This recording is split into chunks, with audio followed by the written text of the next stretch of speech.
The filthy truth about medieval sex. Close your eyes. Let the sharp, artificial glare of the modern world dissolve behind your eyelids, replaced by the soft, flickering uncertainty of a single tallow candle. Take a slow, deep breath, inhaling not the filtered air of the present, but the heavy, complex atmosphere of a world built from wood, wool, and earth. A scent of dried lavender struggling against the musk of damp stone, the sharp tang of wood smoke clinging to the rafters, and the faint, sweet decay of rushes strewn across the floor. Listen closely, past the silence of your own room, and hear the sounds of the past. The moan of the wind testing the thatched roof, the settling of heavy timber beams, and the quiet, nervous breathing of a world asleep in the dark. We are drifting back, floating like ghosts through the mist of centuries to enter the most private and guarded space of the Middle Ages, the bedroom. Here, in the shadows, humanity wrestled with its most primal instinct under the watchful, unblinking eye of eternity.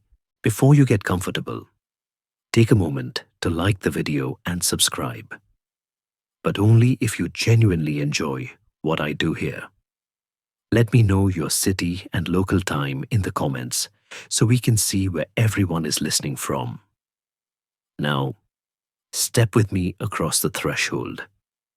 The floorboards do not creak under our feet, for we are merely observers, unseen and silent.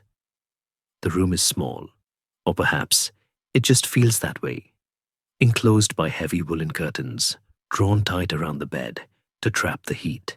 In this era, privacy is a luxury, a rare jewel that few can afford, and even here in the marital bed, a couple is never truly alone. They are joined by a silent, invisible, and overwhelmingly powerful third participant, the church. To understand the intimate lives of medieval people, we must first understand the architecture of their minds.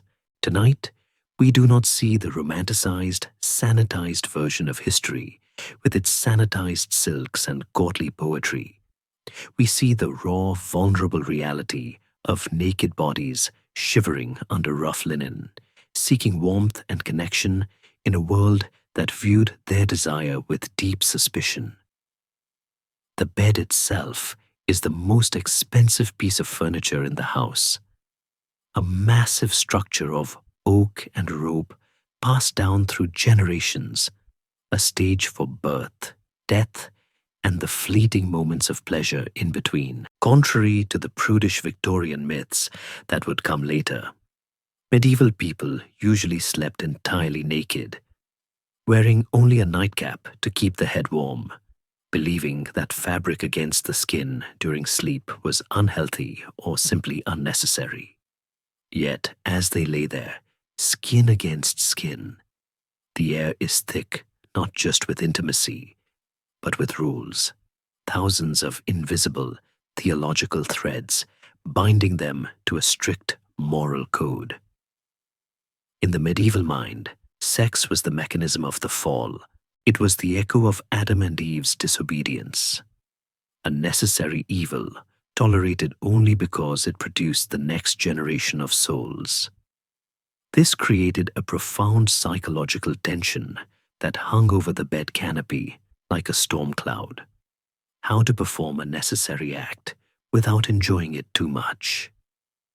Influential theologians, men who had sworn vows of celibacy and never known the touch of a lover, wrote extensively and obsessively about the mechanics of intercourse, defining what was natural and what was a sin against God. They taught that the heat of passion was a suspension of reason, a momentary madness that brought a human being perilously close to the state of a beast. Imagine for a moment the awkwardness of it, trying to be intimate while mentally flipping through a catalogue of sins, wondering if a touch or a whisper might require a humiliating confession the next morning. It is a mood killer of the highest order, effectively cooling the blood with the fear of purgatory. There is a persistent myth that you may have heard, a scandalous rumor that medieval couples had sex through a hole in a sheet, known as a chemise cagoule, to avoid touching each other more than necessary. We can gently blow this myth away like dust. There is no historical evidence for such sheets being used by the general population, and as we've noted, they prefer to sleep nude. However, the spirit of the myth holds a grain of emotional truth. The church did try to place a barrier between the act and the pleasure of the act. The only approved position was the one we now call missionary, woman on her back, man on top, because it was seen as the only posture that reflected the natural hierarchy of the sexes and offered the best chance for conception. Any deviation was not just a variation. It was a sin, categorized and penalized in manuals for confessors known as penitentials. These books were surprisingly graphic, listing specific penances for specific positions. Sex from behind, for instance, might cost you 40 days of fasting on bread and water, a heavy price for a moment of experimentation. Historians still argue whether the common folk actually paid attention to these complex theological rules, or if they were merely concerns for the literate elite and the anxieties of priests. It is easy to imagine a peasant couple, exhausted from a day of harvest, caring very little about the Latin opinions of a distant bishop when the candle flickered out. Yet the fear was real. The medieval bedroom was a place where biology collided with theology, where the natural heat of the body fought against the cold logic of the soul. There was a genuine belief that unnatural sex could stop the crops from growing or bring sickness to the village. Thus, the act of love was heavy with responsibility. You were not just satisfying a partner, you were navigating a minefield. And yet, looking at the couple in the shadows, huddled together for warmth as the drafts cut through the room, we see the undeniable resilience of human tenderness. Despite the guilt, despite the warnings that excessive passion for one's own spouse was adultery of the spirit, they hold each other. The church could regulate the position of their limbs, but it could not fully extinguish the comfort of a heartbeat against a ribcage in the deep, frightening dark of a medieval night. It is this tension, the official rules versus the private reality, that defines the landscape we are about to traverse. The bedroom was a chamber of secrets, where the filthy truth wasn't necessarily the act itself, but the messy human struggle to find joy in a world that demanded suffering. As the wind howls outside, reminding them of the fragility of their shelter, we realize that sex was also a defense against the void, a way to affirm life in the face of constant death. But the regulation of this act did not stop at positions or intentions. It extended into time itself.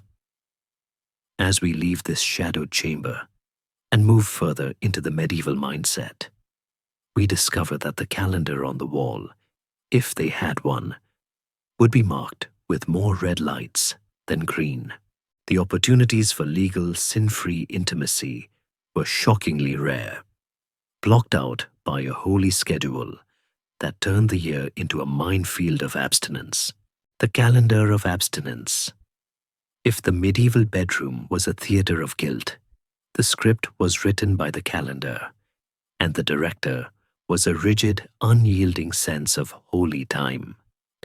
As we stand in the dim light of this history, watching the seasons turn outside the narrow window, we begin to realize that the church did not merely want to police the positions of intimacy, but the very rhythm of it.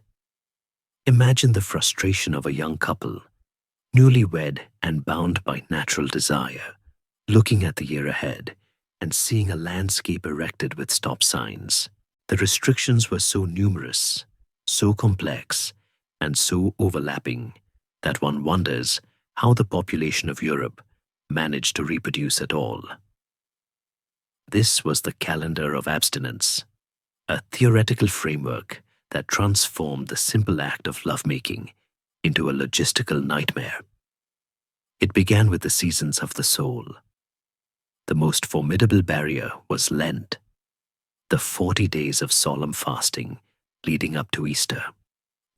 During this dark, cold stretch of late winter, when the larder was empty and the world was waiting for spring, the marital bed was expected to be as dormant as the frozen fields. Sex during Lent was not just frowned upon. It was considered a grave insult to the suffering of Christ. But the prohibitions did not stop there. Advent, the period of anticipation before Christmas, was another season of enforced celibacy. Then came the joyous period of Eastertide, and often Pentecost, where spiritual celebration was thought to be incompatible with carnal pleasure.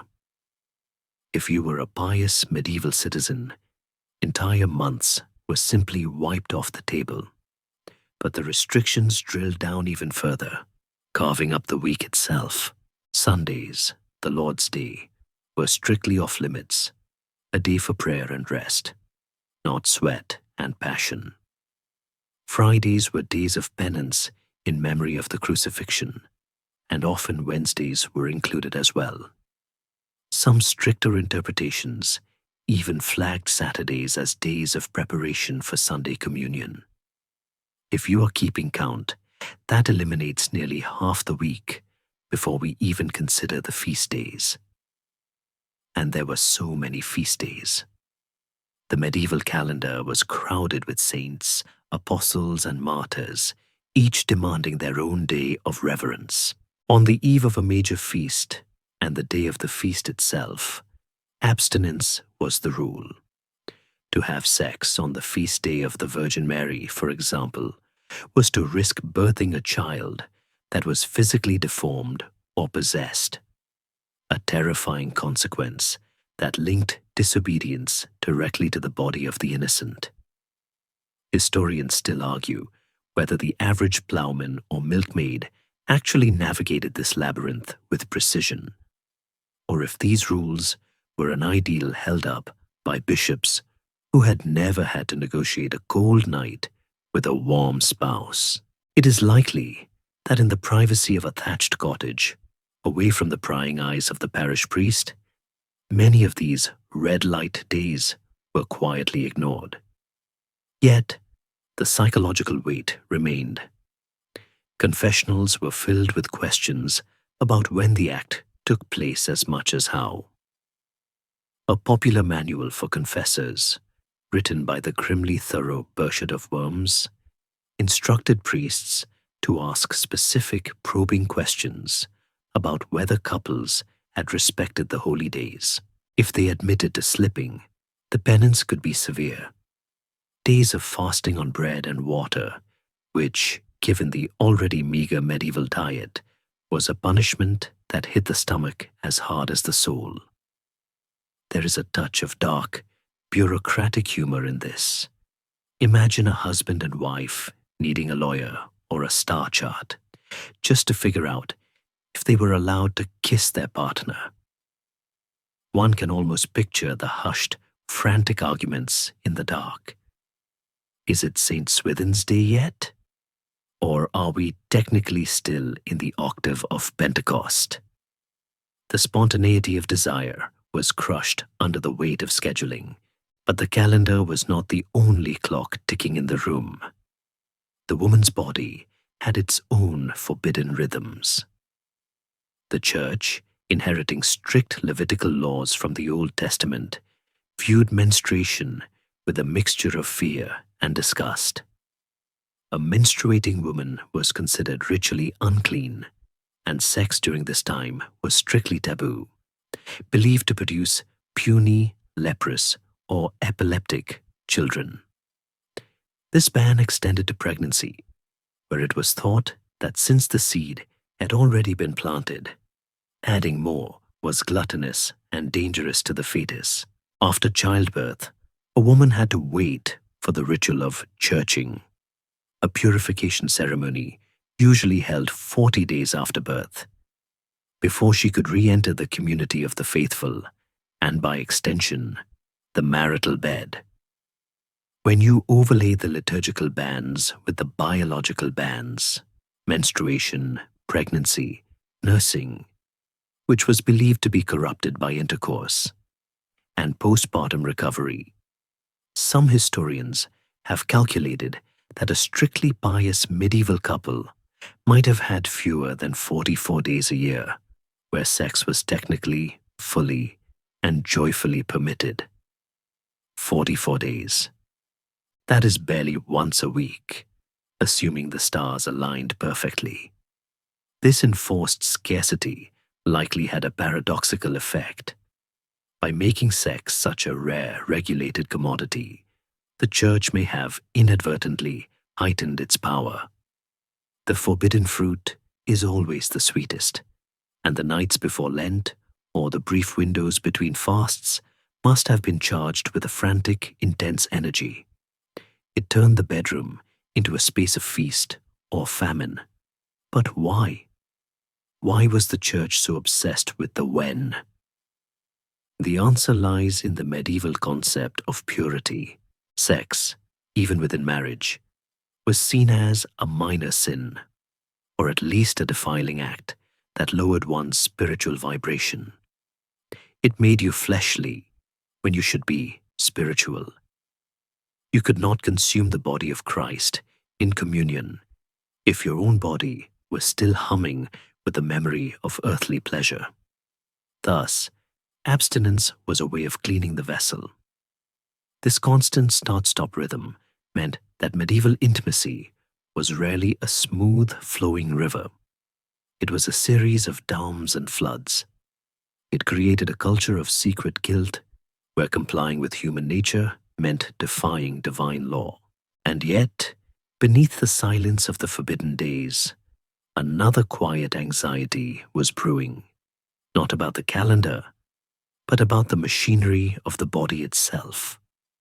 If the church controlled the time, a strange and often terrifying mixture of folklore and ancient philosophy controlled the understanding of what was actually happening beneath the skin.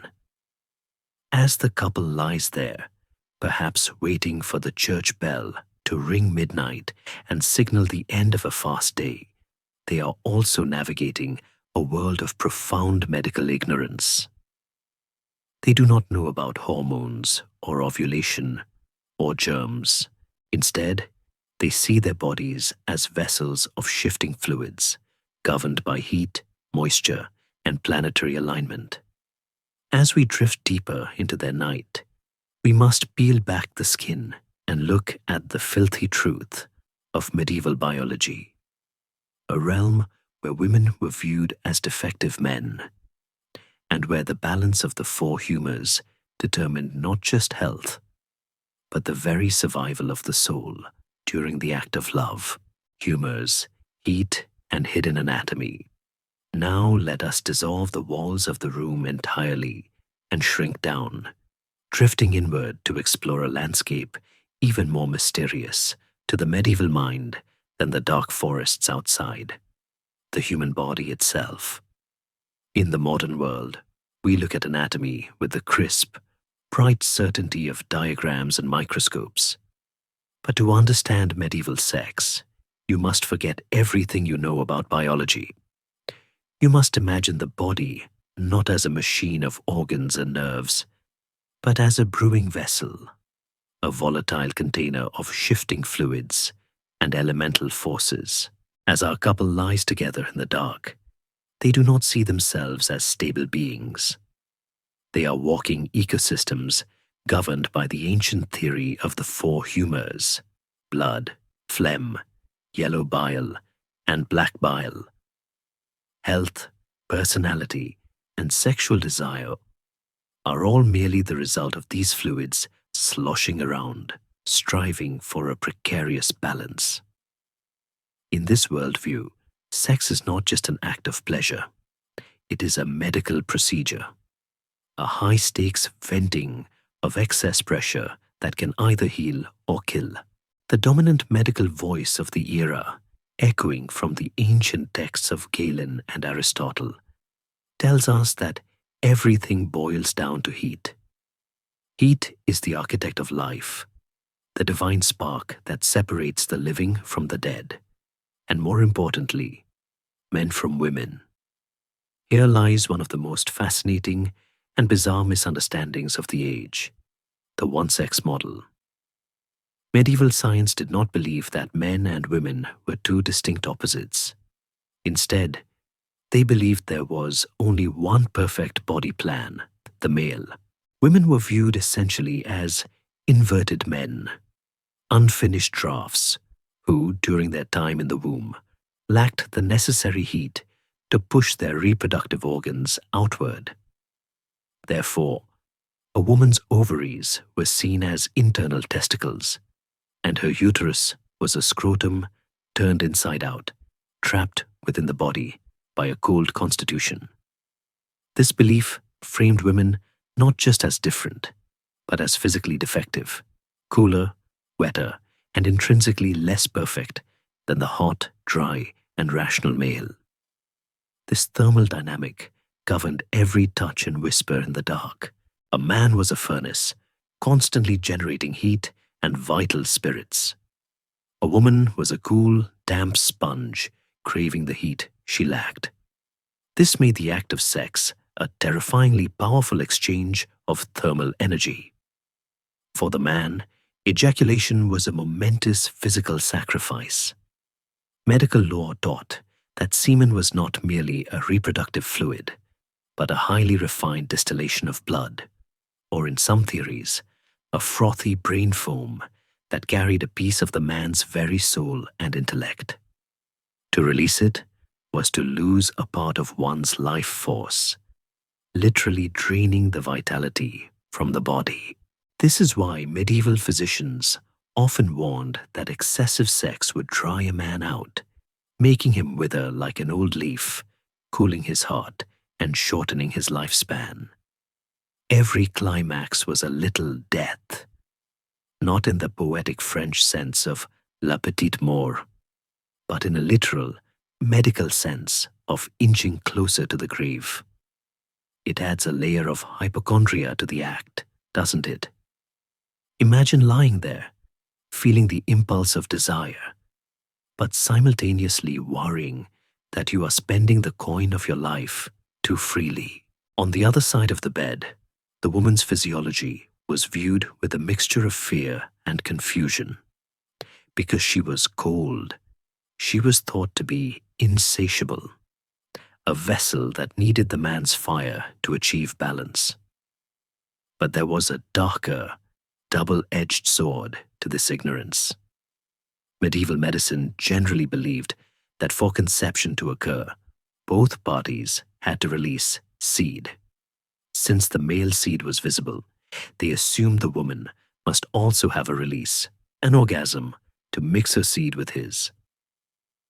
On the surface, this sounds surprisingly progressive, suggesting that female pleasure was necessary. Medical texts even instructed men to ensure their wives reached a climax, usually through foreplay, though they called it distinct terms like blandishment, not out of feminism, but out of a mechanical need to open the womb. However, this belief held a horrific trapdoor. If female pleasure was required for pregnancy, then it followed in the medieval legal mind that pregnancy was proof of pleasure. This created a nightmarish reality for victims of sexual violence. If a woman was raped and fell pregnant, the law, backed by this flawed science, often argued that she must have secretly enjoyed it, or else her body would not have accepted the seed. It effectively erased the concept of non-consensual pregnancy, trapping women in a biological catch-22 that science and history have only recently begun to dismantle. It is a chilling reminder of how dangerous ignorance can be when it is codified into law. Yet, even without the shadow of violence, the mechanics of the body were frightening. The womb itself was sometimes described in animalistic terms, a wandering organ that could move around the body if not satisfied, causing hysteria, a word derived from the Greek hystera, for womb.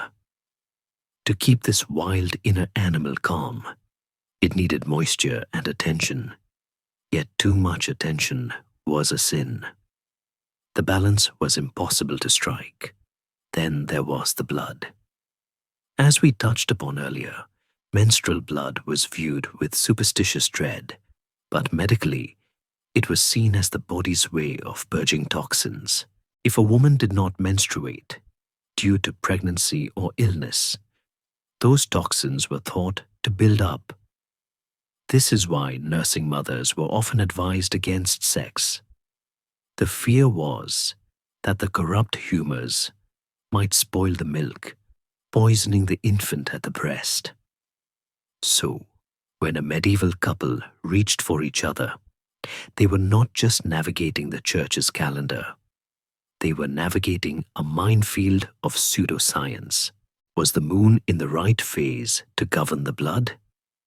Was the man's heat sufficient, or was he risking his intellect? Was the woman's womb in the right position? Was the air in the room too miasmic? Historians still argue about how much the common folk knew of these high-minded Galenic theories. Did the illiterate shepherd really worry about his vital heat, or did he just follow his instincts? It is likely that while they didn't know the Latin terms, the cultural anxiety trickled down. Folklore is often just science that has been forgotten and turned into superstition. They knew that spilling seed was weakening. They knew women were cold and needed warming. They knew that blood was powerful and dangerous. These beliefs didn't stop the act. Biology is relentless, after all. But they colored it with a shade of medical anxiety that we have largely forgotten. Sex was not just an emotional union. It was a balancing act of the humors, a thermal regulation of the species. As the couple settles back into the straw, their bodies cooling in the drafty room, they are unaware that their medical map is wrong. They only know that the deed is done, the heat has been exchanged, and the humors are momentarily at rest.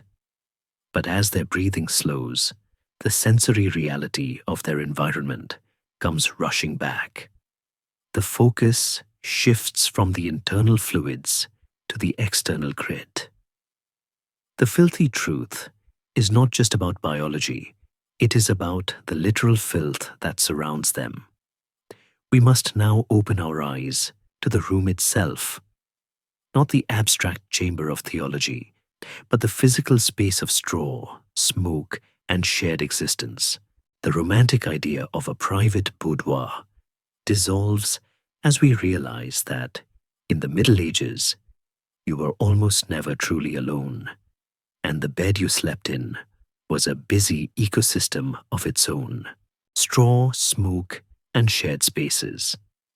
As the couple's breathing settles into the rhythm of sleep, the silence of the room is broken, not by a clock, but by a subtle, rustling protest from beneath them. We must now shift our senses from the abstract theories of the mind to the gritty, tactile reality of the mattress. In the modern imagination, a bed is a sanctuary of white clouds and memory foam, a sterilized island of comfort. In the medieval reality, the bed was a biological ecosystem in its own right, a bustling landscape of straw, wool, and uninvited guests. If you were to reach out in the darkness and press your hand against the bedding, you would not feel smooth cotton. You would feel the coarse, scratchy bite of homespun linen or heavy wool. fabrics that held the memories of the sheep they came from, and the smoke of the hearth they lived beside. Beneath this lay the mattress, which for the vast majority of people was simply a sack stuffed with straw, chaff, or dried heather. This stuffing was not static. It broke down over time, turning into a fine dust that puffed out with every movement, coating the skin in a gritty film. Richer folk might afford feathers, but even feathers rotted, grew damp, and smelled of old meat if not cured properly. This organic foundation meant that the bed was never truly silent.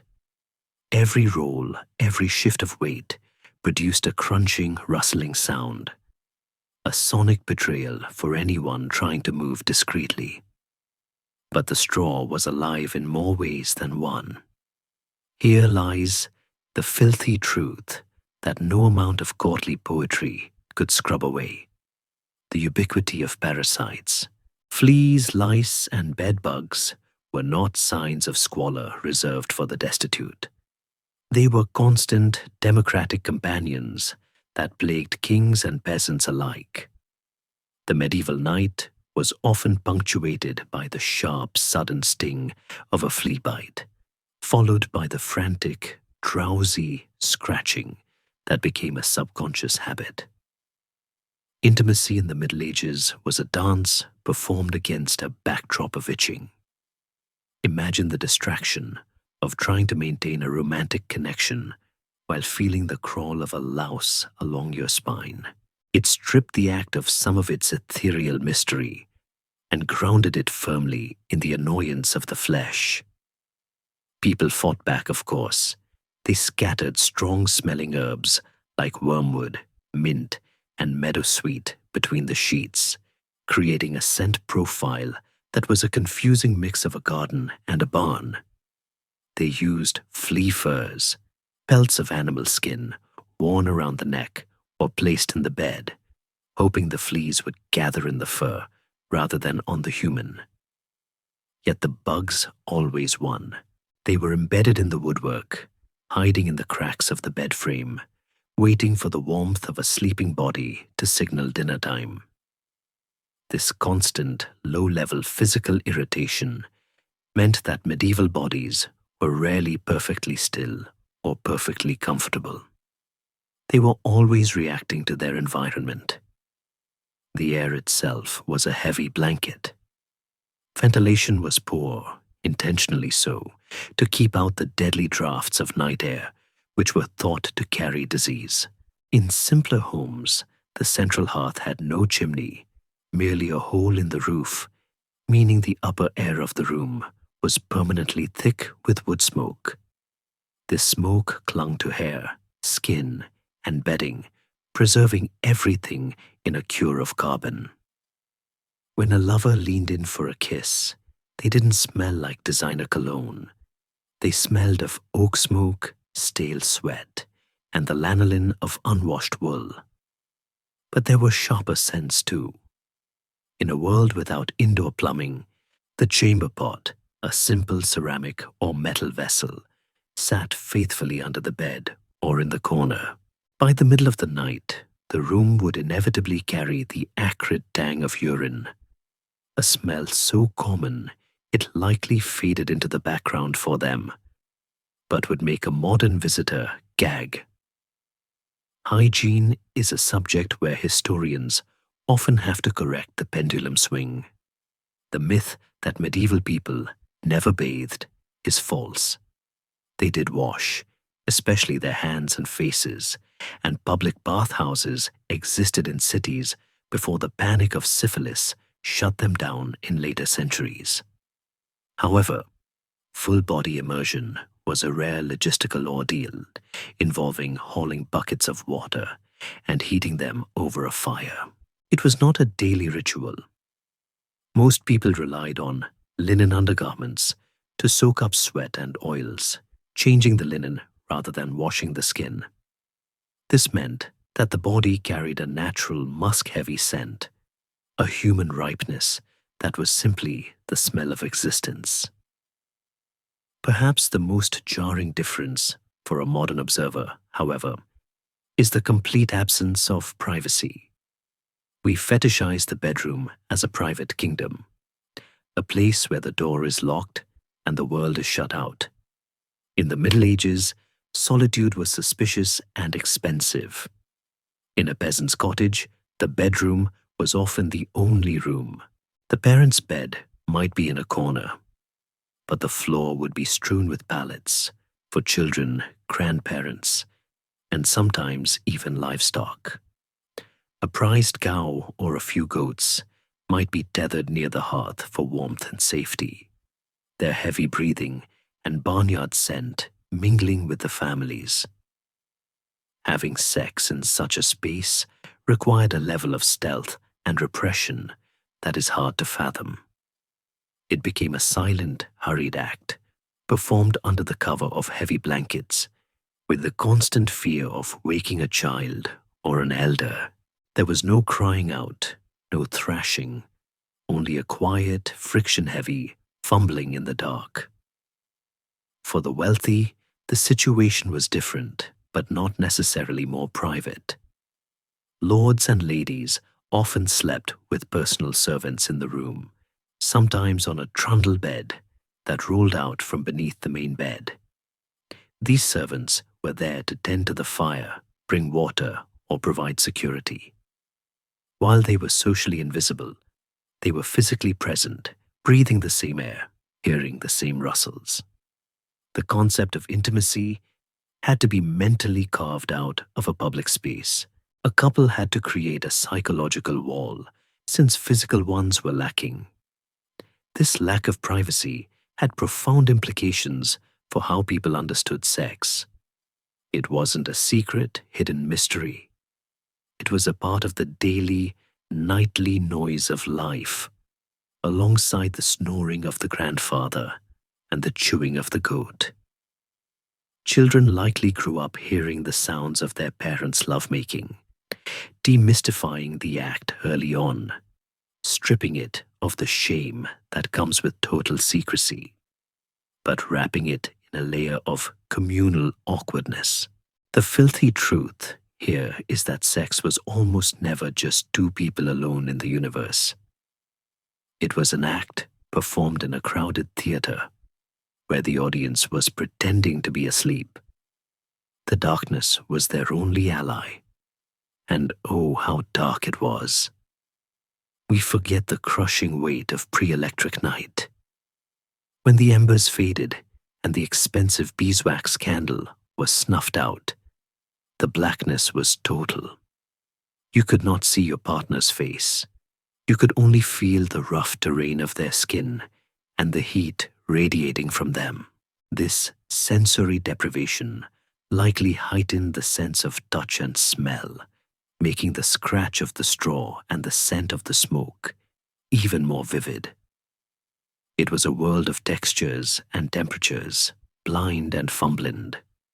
As the wind rattles the shutters, reminding us of the cold hostility of the world outside, we realize that this shared, smoky, flea-bitten bed was, despite everything, the safest place on earth. The crowding provided warmth, the smoke killed some airborne pests, the dogs and servants provided protection. In this huddled mass of humanity, sex was a spark of life in the crushing dark. But if the daily act of sleeping was this crowded and public, imagine the spectacle of the very first night, the night where the private act was turned into a community ritual. As we leave the scratchy comfort of the straw mattress and move forward in time to the wedding day, we prepare to witness a tradition that shatters our modern notions of modesty entirely. The door to the bedroom is about to be thrown wide open, and the whole village is invited in. The public bedding ceremony. Now let the silence of the shared cottage be shattered by the roar of a celebration. We step out of the daily grind and into the high-stakes theater of the medieval wedding night. where the filthy truth is not found in the shadows, but in the blinding, overwhelming lack of them. If the previous nights were defined by a quiet lack of privacy, this night is defined by a loud, aggressive invasion of it. In the modern world, the wedding reception ends with the couple escaping to a honeymoon suite, a secluded paradise where the door locks against the world. In the Middle Ages, the wedding did not end at the altar. It ended in the bed, and everyone you knew was coming with you. This was the bedding ceremony, a ritual that stripped the act of consummation of its intimacy and transformed it into a communal spectator sport. Imagine the sensory overload. The air is thick with the smoke of torches and the heavy, sweet scent of spiced wine. The noise is deafening, drums beating, pipes squealing, and the raucous laughter of guests who have been drinking since dawn. The bride and groom are not slipping away unnoticed. They are being processed, paraded like prize cattle towards the bridal chamber. This is not a romantic retreat. It is a legal necessity. In the eyes of medieval law and the church, a marriage was a two-step process. The exchange of vows, words of the present, and the consummation, union of the flesh. Without the sex, the vows were merely a promise that could be broken or annulled. Therefore, the village, the family, and the priest had a vested interest in ensuring that the deed was actually done. The community was the witness, the seal on the contract. As the crowd surges into the bedroom, packing the small space with sweating bodies and leering faces, the atmosphere balances on a knife edge between religious solemnity and bawdy chaos. First, the church must have its say. The priest enters, not to look away, but to take charge. He is there to exorcise the furniture. In a world teeming with demons who envied human happiness, the marital bed was seen as a prime target for malevolent spirits that could cause impotence or barrenness. The priest would sprinkle holy water liberally over the sheets, the pillows, and the couple themselves, muttering Latin incantations to bless the thalamus, the bedchamber, and the bodies that would inhabit it. There is a damp, unromantic reality to this. Climbing into a bed that has just been sprayed with cold water by a man in vestments, while your drunken uncle watches from the doorway. The prayers were specific and anatomical, asking God to bless the couple's loins and ensure their fertility, explicitly linking the holy divine to the biological function. It was a collision of the sacred and the profane that would make a modern person wither with embarrassment. But once the priest stepped back, the chaos truly began. The undressing was rarely a private affair.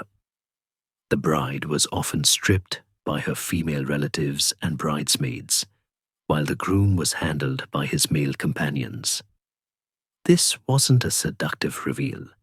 It was a rowdy, joking, fumbling process, often accompanied by coarse commentary on the couple's physical attributes. The filthy truth here is the total stripping away of mystery. Everyone saw everything. There was a popular game played in many regions known as throwing the stocking. The guests, sitting on the edge of the bed or standing around it, would take the bride's or groom's stockings and fling them backwards over their shoulders. It was a superstition, a medieval bouquet toss. Whoever's thrown stocking landed in a cross shape or hit the target was predicted to be the next to marry. Imagine the scene, stockings flying through the air, hitting the wall, the bedposts, perhaps even the huddled naked couple, while the room erupts in laughter. It is a scene of utter vulnerability for the newlyweds, who are expected to smile and play along while terrified of the performance that is expected of them. Historians debate just how long the audience stayed. In some eras and regions, particularly among the nobility, the witnesses might stay until the couple was actually under the covers, and in extreme, rare cases, usually involving royalty, where the lineage was a matter of state security, select witnesses might remain behind a curtain or listen at the door to verify the sounds of joy or the necessary struggle. For the common folk, the crowd usually withdrew after the stocking throwing and the sharing of a final cup of wine, known as the benediction posset, a spiced, curdled milk drink meant to restore energy and libido. But withdrawing is a generous term. The guests often didn't go far. They would linger just outside the door or beneath the window, banging pots and pans, singing charivari, rough, noisy songs mocking the couple and shouting advice. This noisy serenade was a form of social policing, a reminder that the couple belonged to the community. The silence we associate with the bedroom was non-existent. The psychological pressure of this night cannot be overstated. For the groom, the fear of impotence, often called maleficium, and blamed on witches or curses, was acute. To fail on the wedding night was not just a personal disappointment. It was a public humiliation that could be whispered about in the village the next morning. For the bride, often much younger and possessing little knowledge of sex beyond vague warnings, the experience must have been terrifying. She was lying in a damp, blessed bed, surrounded by the smell of the crowd that had just left, waiting for a painful act that would define her value as a wife. The filthy truth of the bedding ceremony is that it treated the couple not as lovers, but as breeding stock. Their pleasure was secondary to the proof of the union. The stained sheet, the bloody token of virginity, was sometimes inspected the next morning with the clinical detachment of a merchant checking goods. If the sheet was clean, questions were asked. If it was stained, the marriage was solid. Yet, even in this crush of humanity, there were moments of stolen tenderness. When the heavy oak door finally slammed shut and the latch fell, and the noise of the guests faded to a dull roar in the hall, the couple was finally truly alone. For many, this might have been the first time they had ever been unchaperoned. In the sudden quiet, illuminated perhaps by a single dying candle, two strangers, or two neighbors turned spouses, had to navigate the awkward transition from public spectacle to private intimacy. They had to shed the weight of the expectations, the priest's water, and the guests' jeers, and find each other in the dark. It was the beginning of a lifetime of shared nights, initiated by a ritual that prioritized everyone else's satisfaction over their own. But as the wedding night faded into the reality of marriage, the couple faced a new, persistent fear. They had done their duty. They had consummated the vows. Now the consequences of that act loomed large. As the weeks passed, the focus shifted from the act to the result. But what if they weren't ready for the result? What if the harvest was bad, or the house was too full? As we move from the noise of the wedding to the hushed conversations of the kitchen garden, we encounter the desperate, secretive world of medieval contraception. Here, in the twilight of knowledge, we find the whispers of the herbalist, the forbidden, dangerous, and often bizarre attempts to cheat the biological destiny that the church and nature had decreed. Whispers of the herbalist. The wedding guests have long since staggered home. The noisy charivari has faded into memory, and the blessed sheets have been washed of their evidence. Now, the couple faces the long, silent stretch of marriage, and with it, a creeping terror that the noisy celebrations ignored, the fear of the cradle. In a world where food was often scarce and the future uncertain, a new mouth to feed was not always a blessing. It could be a sentence of poverty, or for the mother, a sentence of death. Thus, we enter the shadowed, secretive world of medieval contraception, a realm of filthy truth, where desperate innovation met dangerous folklore. This is a story told not in the pulpit, but in the hushed corner of the kitchen garden, where the air smells of crushed leaves and damp earth. Official doctrine was crystal clear. To prevent conception was to usurp the power of God. The Church viewed any attempt to stop the natural fruit of intercourse as a grave sin, often equating it with homicide. The penitentials were explicit, assigning years of penance for those who drank potions or used instruments to sterilize the act. Yet as we lean in close to the hearth, we hear the defiant whisper of reality. People did it anyway. The most common method was the oldest in the human playbook, known biblically as the sin of Onan, withdrawal. It was free, it required no equipment, and it was entirely under the man's control. However, it was fraught with spiritual anxiety.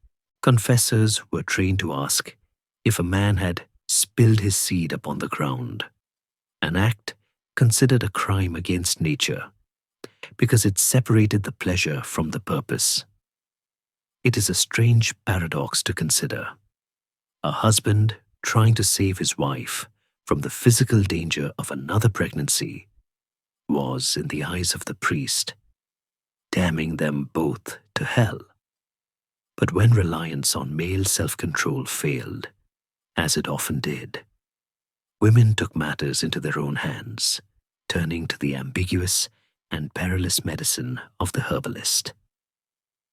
Enter the village, wise woman. She is not the cackling witch of fairy tales, but a neighbor, perhaps a midwife, who possesses the oral tradition of plants. She knows that the boundary between medicine and poison is merely a matter of dosage. Women would visit her under the guise of buying remedies for a cough or a stomachache, but the exchange often involved a pouch of dried leaves and a knowing look. The pharmacopoeia of contraception was vast, bitter, and surprisingly sophisticated. At the forefront was pennyroyal, a member of the mint family with a pungent, camphorous scent. Brewed into a tea, it was known to bring down the flowers, a euphemism for inducing menstruation. Then there was rue, a bitter herb believed to cool the blood and expel the fetus, and savin, a type of juniper that was so toxic it could rot a woman's kidneys if the dosage was slightly off. These were not gentle wellness teas. They were chemical weapons deployed against the womb. Historians still argue fervently about the efficacy of these methods. For decades, scholars dismissed medieval contraception as pure superstition, a collection of useless placebos. But recent analysis of ancient medical texts suggests that plants, like Queen Anne's lace, wild carrot, actually possess chemical properties that can inhibit progesterone, theoretically acting as a primitive morning-after pill. It is a chilling thought. Illiterate peasant women may have held a functional chemical knowledge of their bodies that modern science is only just rediscovering. A knowledge passed down through whispers and protected by the code of women's secrets. But swallowing poison was a desperate last resort. Before that, there were barriers, messy, uncomfortable, and inventive. Imagine the sheer tactile unpleasantness of the pessary. Medical manuscripts, often copying from Arabic or ancient Greek texts, suggested inserting a blockage into the cervix before intimacy. These were made from wool or linen soaked in substances believed to kill the seed or close the womb. The recipes are a filthy truth, all their own, sticky mixtures of earwax, elephant dung, for the wealthy and gullible, tar, or more commonly, vinegar and olive oil. The logic was sound, changing the acidity of the environment or physically blocking the path. But the reality was a gritty, stinging, and unromantic prelude to lovemaking. It stripped the act of spontaneity, turning it into a pre-planned medical procedure. And then there was the realm where desperation met magic. When the herbs tasted too bitter and the wool was too rough, people turned to the bizarre. Medieval folklore is a treasure trove of contraceptive amulets, objects worn on the body to ward off pregnancy, as one might ward off the evil eye. A popular belief held that if a woman wore the testicles of a weasel wrapped in goose skin around her neck or thigh, she would remain barren. One can only imagine the awkwardness of a romantic encounter where such a grisly talisman had to be explained or hidden. There were kinetic rituals too. Women were advised to sneeze immediately after intercourse or to jump backward 3, 7, or 9 times to dislodge the seed.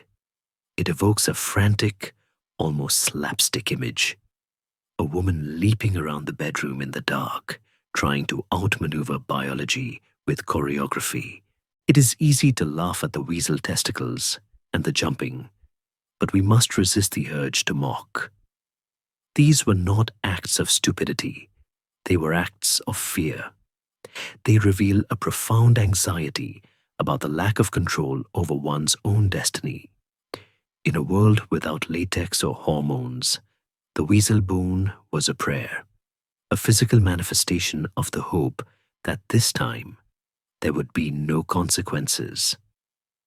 The filthy truth of medieval contraception is that it was a burden carried almost entirely by women. While the man might practice withdrawal, the physical consequences of failure, the sickness, the pain of birth, the risk of death, fell on the woman. She was the one drinking the nauseating root tea. She was the one inserting the vinegar-soaked wool. She was the one jumping in the dark. There was also a darker, more ambiguous category of contraception, the delayed period. In the Middle Ages, life did not legally or spiritually begin at conception, but at quickening, the moment the mother felt the baby move, usually around the 4th or 5th month. Before that, a fetus was considered merely matter, not a person. This theological loophole allowed women to take emmenagogues, herbs to restore menstruation, without technically confessing to abortion. It was a gray zone of morality, a don't ask, don't tell policy between a woman and her conscience. She wasn't ending a pregnancy. She was simply clearing a blockage. This linguistic dance allowed women to navigate the strict laws of the church while managing their own reproductive survival. Yet for all the root tea and wool pessaries, for all the jumping and sneezing, biology was relentless. The methods were unreliable at best and fatal at worst. The herbs might kill the woman instead of the fetus. The withdrawal might happen a second too late. The shadow of the cradle was always there, looming over the bed like a spectre. And when the herbs failed, when the moon cycle did not return, the whispers stopped and a new reality set in. The body began to change, swelling with the very thing they had tried to prevent, or perhaps secretly hoped for.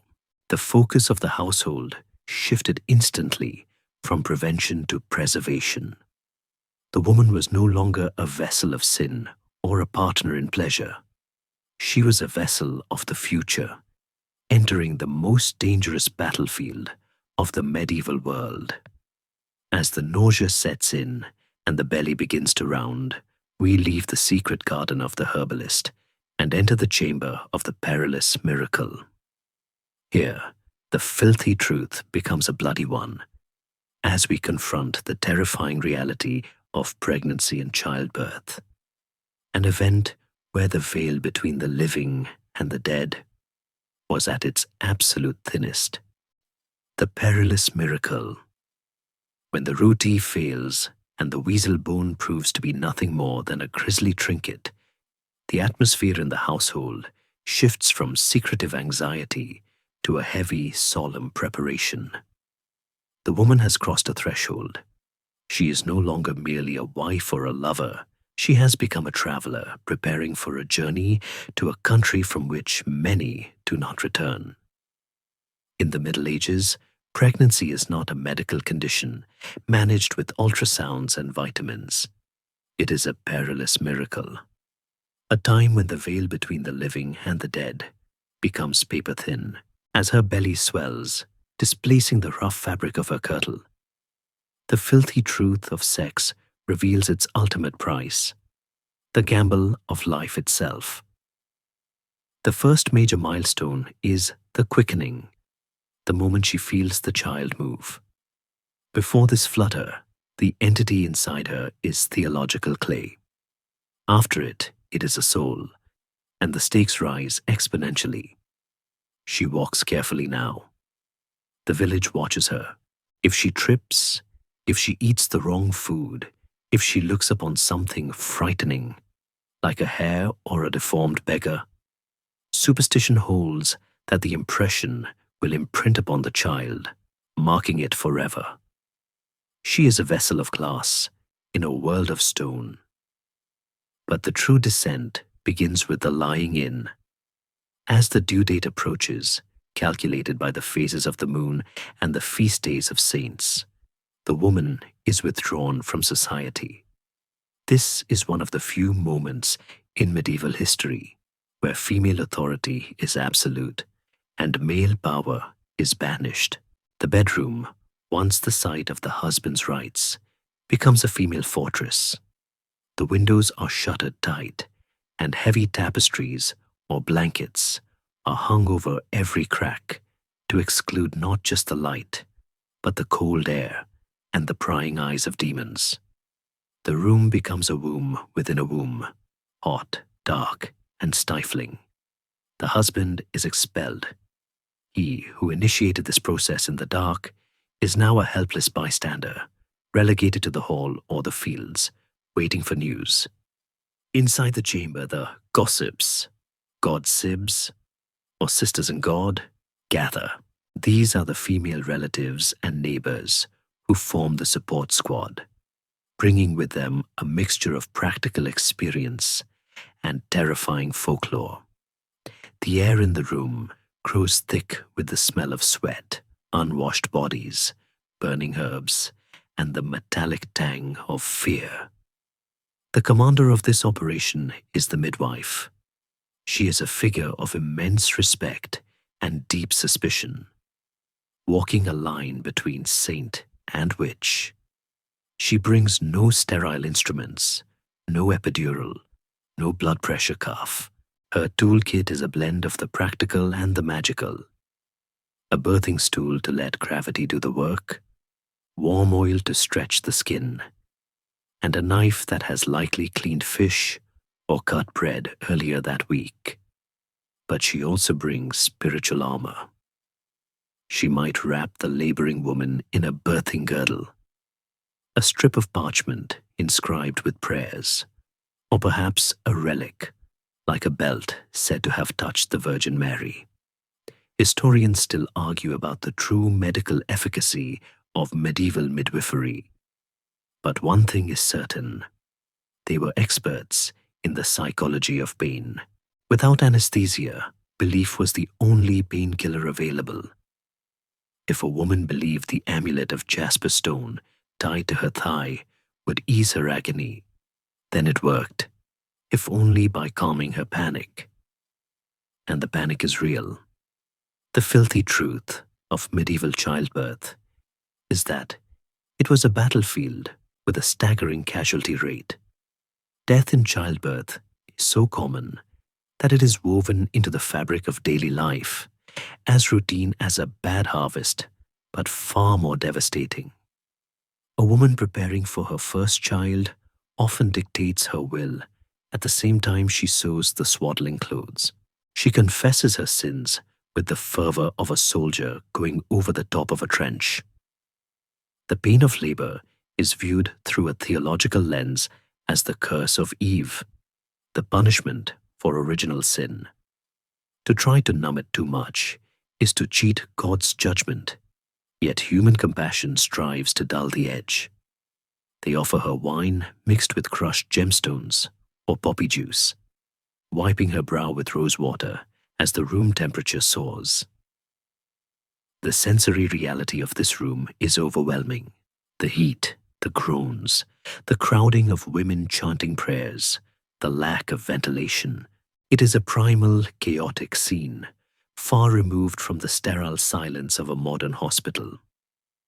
If the labor goes wrong, the options are horrifying. There are no emergency C-sections for the living. The procedure exists, known as the sectio in mortua, but it is performed only after the mother has died. A desperate, gruesome attempt to extract the infant so it can be baptized before it, too, expires. The fear of an unbaptized child dying and being trapped in limbo, denied the face of God, drives a frantic urgency. Midwives are authorized by the church to perform emergency baptisms, sprinkling holy water on a protruding limb if the head is not yet visible, whispering the formula of salvation while the mother bleeds out on the straw. Yet most times, life wins. The baby slides into the world, slippery and wailing, greeted by the cheers of the gossips. The cord is cut, sometimes with scissors, sometimes with teeth, and the afterbirth is buried carefully to prevent it from being used in witchcraft. The room, which smelled of death a moment ago, now smells of milk and relief. The mother, exhausted and torn, is hailed as a survivor. But the filthy truth lingers in the recovery. There are no stitches for the tearing of flesh.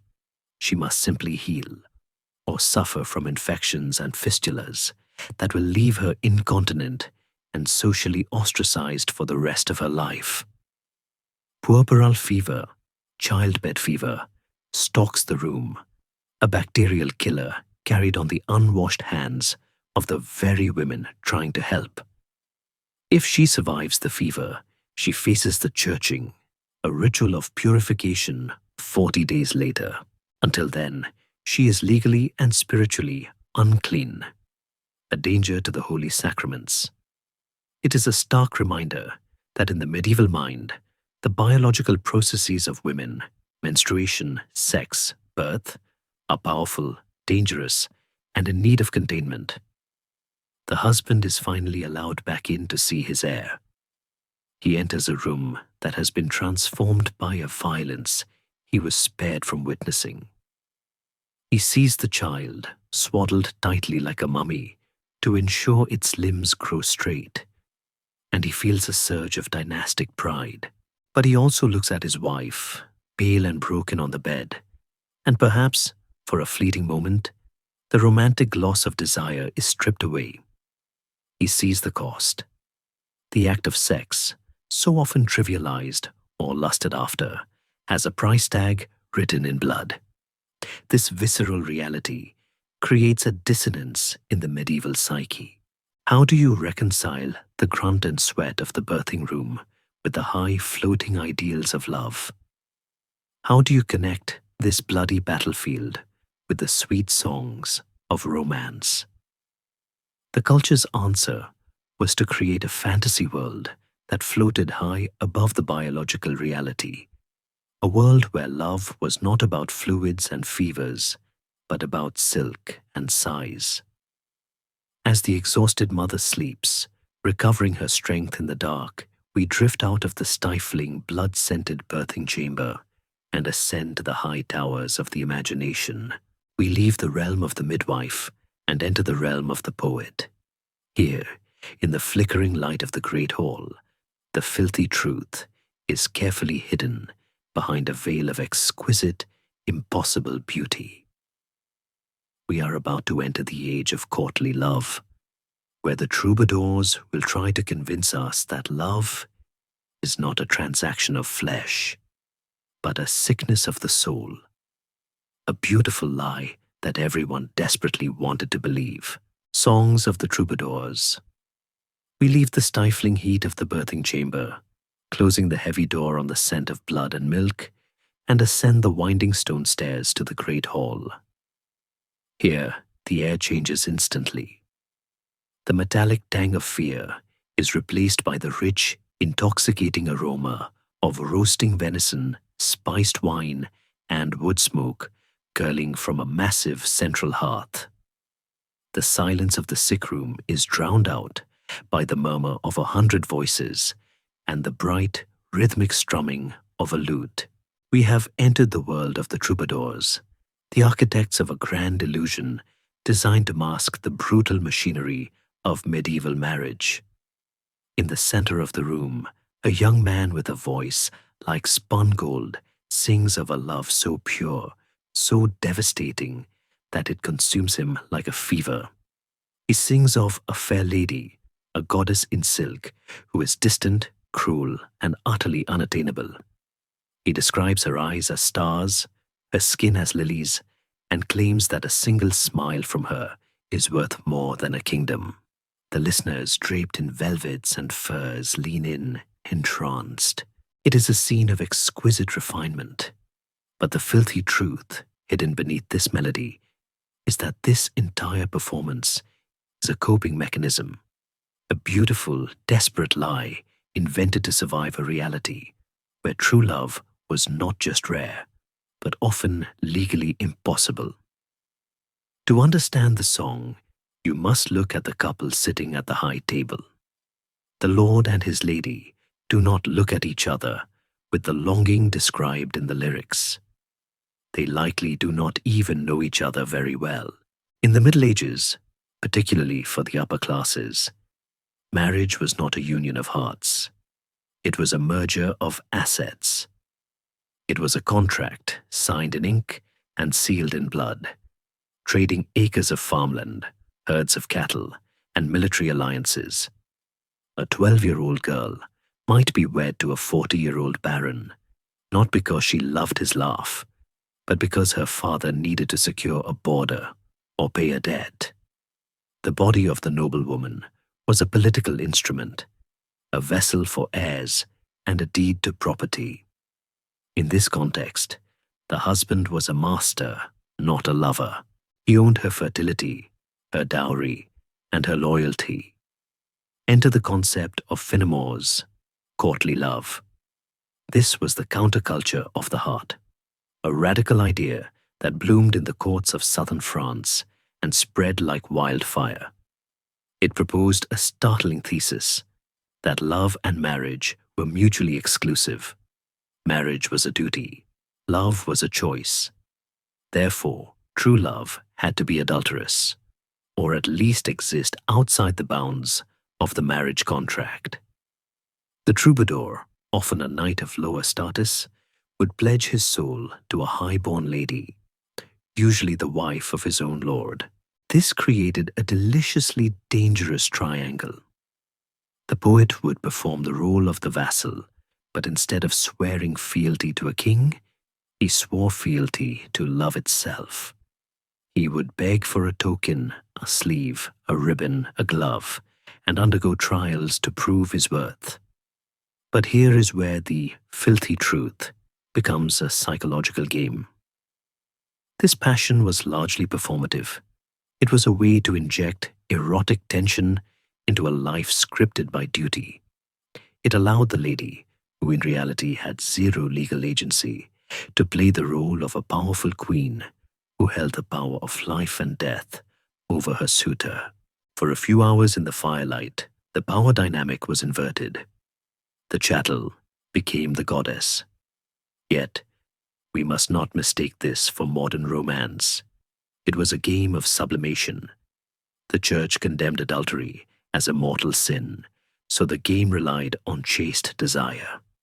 The lovers might talk, exchange gifts, or even sleep naked together without intercourse, a torture known as a sag, designed to test the knight's willpower.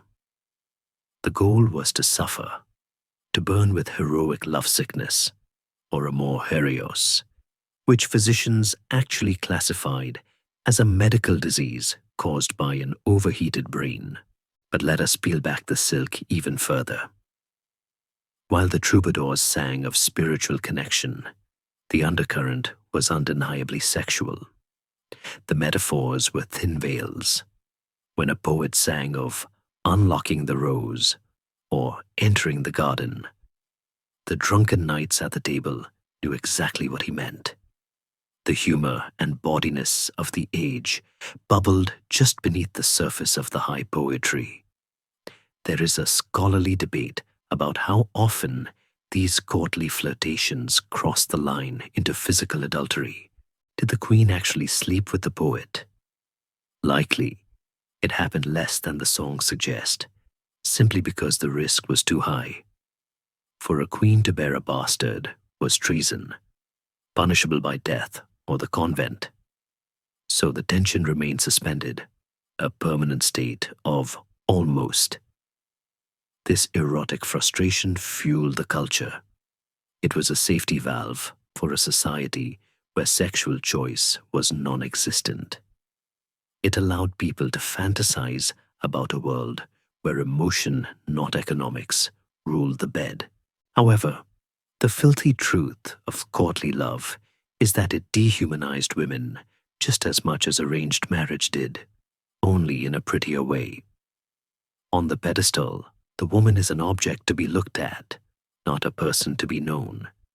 She is a mirror for the man's ego, a prop in his story of suffering. If she actually climbed down and became a real fleshy human being with demands and flaws, the fantasy would collapse. The troubadour doesn't want the wife. He wants the muse. He wants the longing, not the laundry.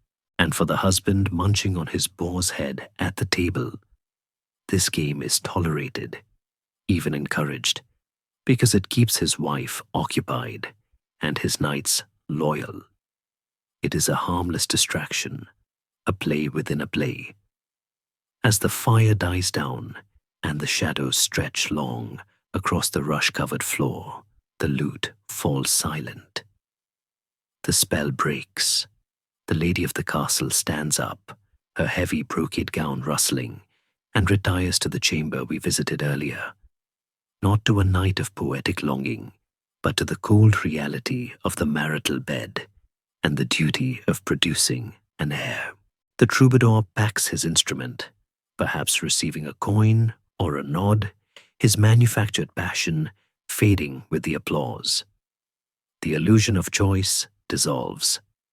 We are left with the stark realization that in the medieval world, romance was a luxury item, a story the elite told themselves to hide the transactional nature of their lives. But if the highborn disguised their transactions with poetry, the lower orders and the pragmatic city dwellers had no need for such metaphors. There was another place where sex was a transaction, stripped of all pretense, regulated not by the heart, but by the municipality. As the castle sleeps, we drift down from the hill, away from the scent of roasted meat, and into the narrow, winding, mud-slick streets of the city below. Here, a different kind of red light burns. We are heading to the district where the necessary evil is practiced openly, where the church and the state shake hands over the bodies of women, and where the filthy truth is printed on a tariff sheet.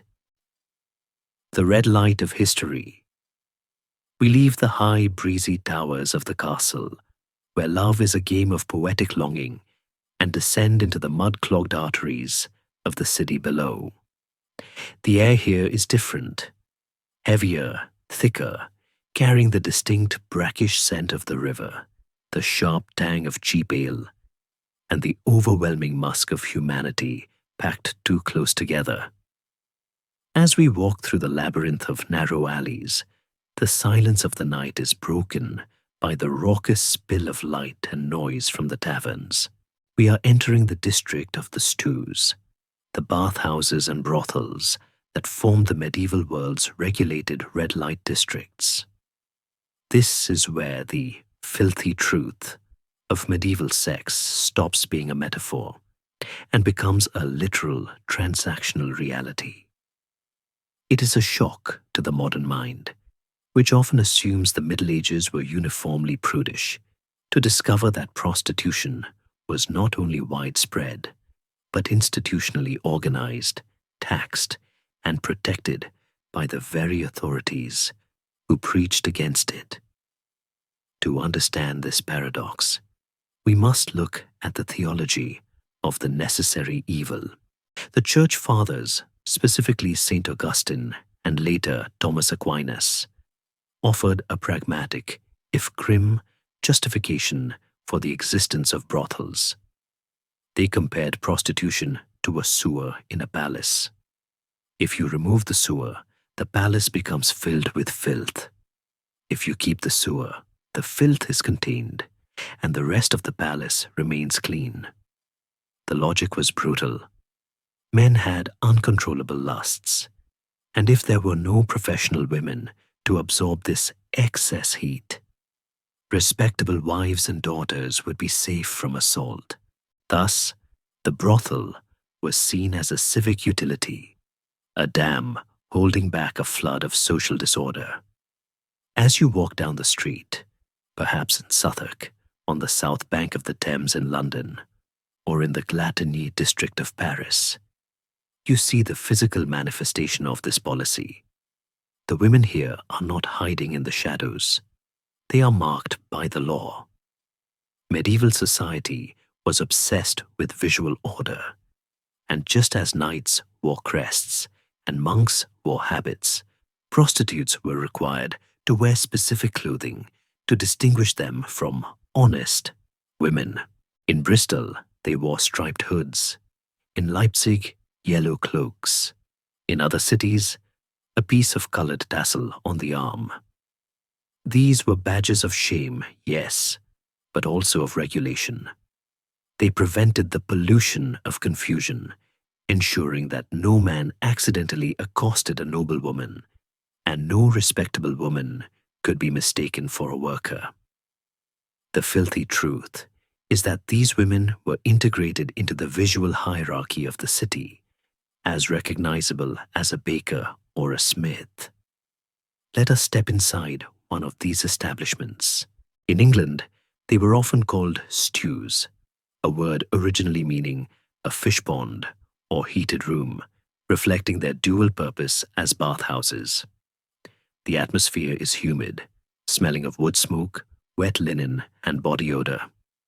It is noisy, a place of gambling, drinking, and brawling. The women who work here, often called Winchester geese in London, because they paid rent to the Bishop of Winchester, a stark irony where the church profited directly from the sin it condemned, lived hard, precarious lives. Who were they? They were the debris of a harsh economic system. Widows without inheritance, refugees from war-torn villages, survivors of rape who were deemed spoiled for marriage, or bondswomen working off endless debts to the brothel keeper, often a woman known as the abbess. The term mocks the convent, twisting the holy sisterhood into a commercial one. These women were not the free-spirited courtesans of later romantic fiction. They were workers in a dangerous industry, subject to strict municipal ordinances. The regulations were surprisingly detailed. In many cities, Laws dictated the hours of operation, often closing at sunset or on holy days, mirroring the church's calendar we explored earlier. There were rules against dragging men in from the street by their cloaks, a sign of aggressive competition. There were even health codes of a sort. Long before the germ theory of disease, there was a recognition that burning, a common term for gonorrhea or urethritis, was a risk. Some ordinances forbade brothel keepers from employing women with the perilous infirmity of burning, though, without antibiotics, such rules were difficult to enforce.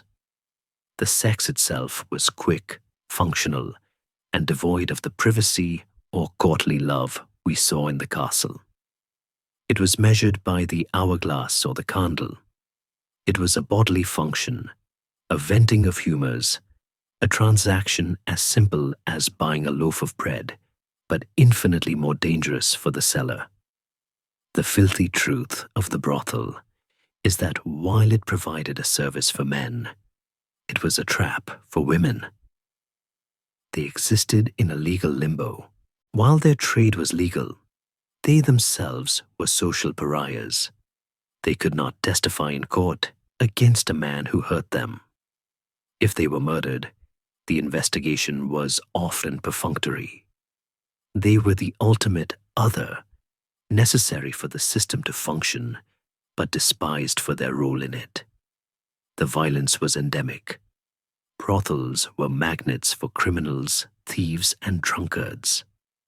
A woman in the stews had to be tough, often carrying a knife, and relied on the abbess or the bouncers for protection that came at a steep price. And yet, amidst the squalor, there was a strange, desperate community. Court records show these women forming networks of support, lending each other money, caring for each other's sicknesses, and even leaving small wills.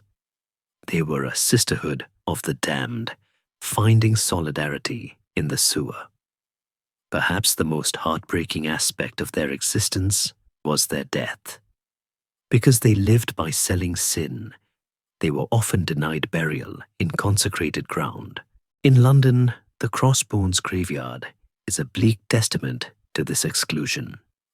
A plot of unconsecrated earth where thousands of single women, a euphemism for prostitutes, were dumped in mass graves, denied the final rites that every medieval soul craved.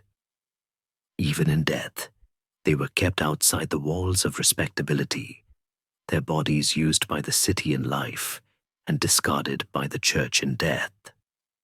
As we stand in the damp night air outside the stew, watching a man toss a coin to the keeper and disappear inside, we realize that the freedom of the brothel was an illusion. It was just another cage, built by a society that demanded male sexual access but refused to respect the women who provided it. But the stews were at least a place where the rules were written down, however unfair they were. As we leave the red light of the district and move back into the wider world, we must confront a darker reality that permeated every level of society, from the cottage to the castle.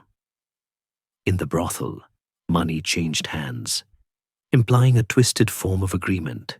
But out in the world, in the fields, on the roads, and behind the closed doors of marriage, the concept of agreement was frighteningly vague. We are about to enter the courtroom of history to examine the law of rape and consent.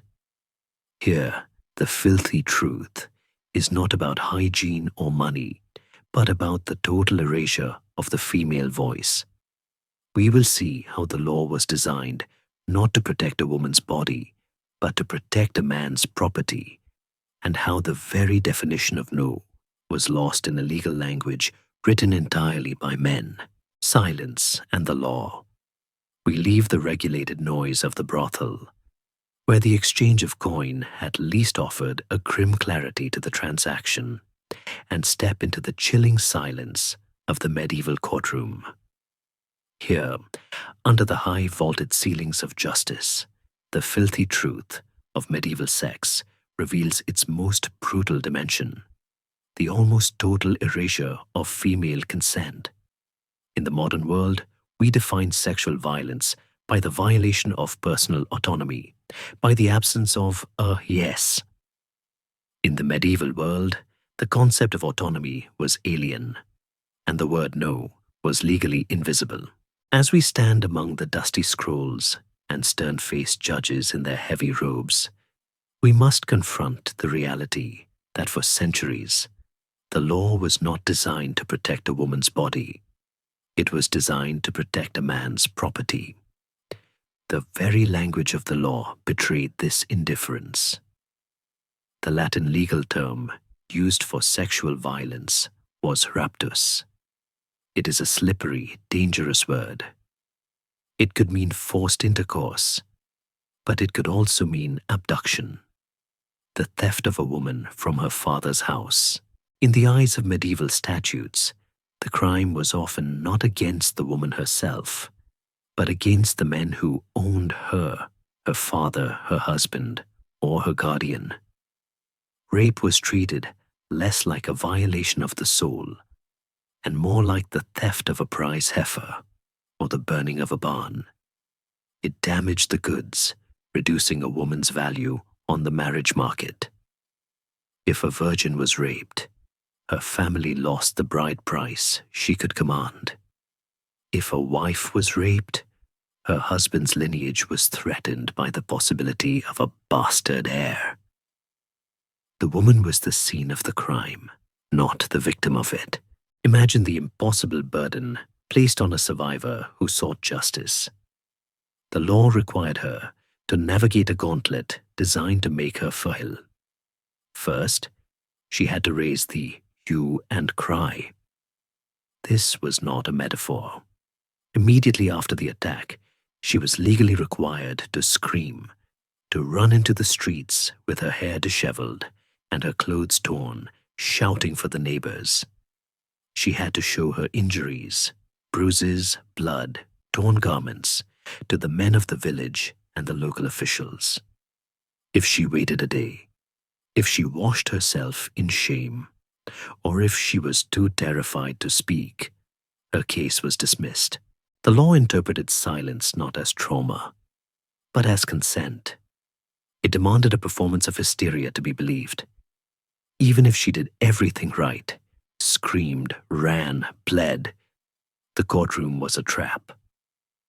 As we watch a hypothetical trial unfold in the flickering torchlight, we see a woman standing alone before an all-male panel.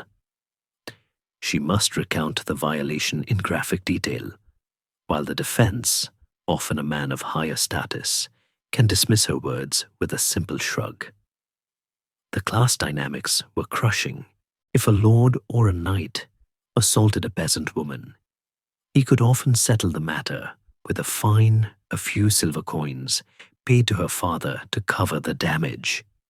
The filthy truth is that the price of a woman's violation was often cheaper than the price of stealing a horse. But the most insidious barrier was the medical lie we uncovered earlier, the belief that conception proved consent. Legal texts, drawing on the flawed science of the era, stated that a woman could not conceive unless she had experienced pleasure. Therefore, if a woman became pregnant from a rape, the law argued that she must have secretly enjoyed it, and thus no crime had occurred. It is a logic so twisted, so cruel, that it takes the breath away. It turned the biological consequence of violence into the exoneration of the attacker. It forced women to choose between silence and the humiliation of a public trial, where their own bodies would be used as evidence against them. Is it any wonder that the court records are relatively sparse? The dark figure of unreported crime in the Middle Ages must have been staggering. Silence was the only shield left. However, the silence was deepest within the home. If the law regarding stranger rape was harsh, the law regarding marital rape was non-existent. In the medieval worldview, marriage was a debt. The concept, known as the debitum conjugale, or marital debt, was derived from the writings of St. Paul. It held that once vows were exchanged, neither the husband nor the wife had power over their own bodies. They belonged to the spouse. A wife could not legally refuse her husband. His demand was her duty. To say no was not just a marital spat. It was a sin, a breach of contract that endangered his soul by driving him toward adultery. Canon lawyers debated this with chilling detachment.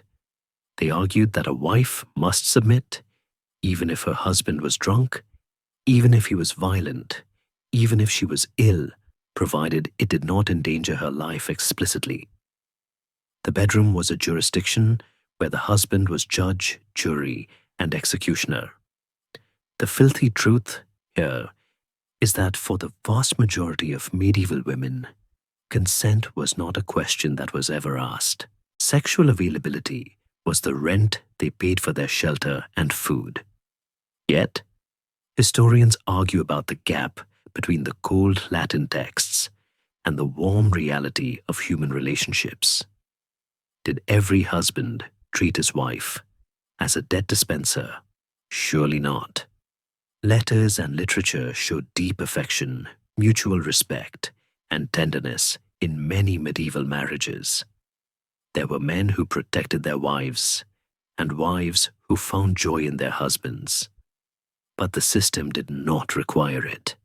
The kindness of a husband was a stroke of luck, not a requirement of the law. The structure of society left women vulnerable to the whims of men's tempers and desires, with no legal recourse if the sanctuary of the bedroom turned into a prison. And what of the men who wrote these laws? What of the priests, the bishops, and the clerks who spent their lives debating the finer points of the marital debt and the definition of raptus? They were men sworn to celibacy, men who had theoretically renounced the world of the flesh to serve the spirit. But as we leave the dusty silence of the courtroom and move towards the cloisters of the church, we find that the writers of the rules were often the breakers of them. The filthy truth of medieval sex cannot be complete without looking at the massive, struggling engine of the church itself. We are about to enter a world of vows against the blood, where the men who policed the bedrooms of Europe wrestled, often unsuccessfully, with their own desires. The stone walls of the monastery were high, but they were not high enough to keep out the basic drives of humanity. We will see that beneath the robes and the tonsures, the struggle was just as messy, just as hypocritical, and just as human. Vows against the blood. The heavy oak doors of the courtroom swing shut, sealing away the cold logic of the law, and we find ourselves walking across the frost-bitten grass of a cloister garden. The air here is still, punctuated only by the rhythmic, low-frequency hum of Gregorian chant drifting from the chapel. It is a sound designed to induce trance, to lift the soul out of the body and towards the heavens. But as we step into the shadows of the stone arcades, we realize that the body is not so easily left behind. We are now in the world of the religious, the monks, nuns, priests, and friars who form the spiritual elite of the Middle Ages. They have sworn the ultimate vow, celibacy. They have promised to deny the most fundamental drive of their biology in exchange for a higher calling. But the filthy truth of the medieval church is that this vow was often a fragile dam holding back a torrential river. The popular image of the medieval monk is either a saintly ascetic or a drunk, red-faced glutton. But the reality was far more human and far more tragic. For centuries, the clergy were not actually required to be celibate. In the early Middle Ages, priests often had wives and children, passing their parishes down like family heirlooms. It was not until the Gregorian reforms of the 11th and 12th centuries that the Church strictly enforced celibacy, driven less by theology and more by economics. They wanted to stop church property from bleeding away into the inheritance of priests' sons. Suddenly, thousands of men were told that their families were illegal and their desires were an abomination. Imagine the psychological pressure cooker this created.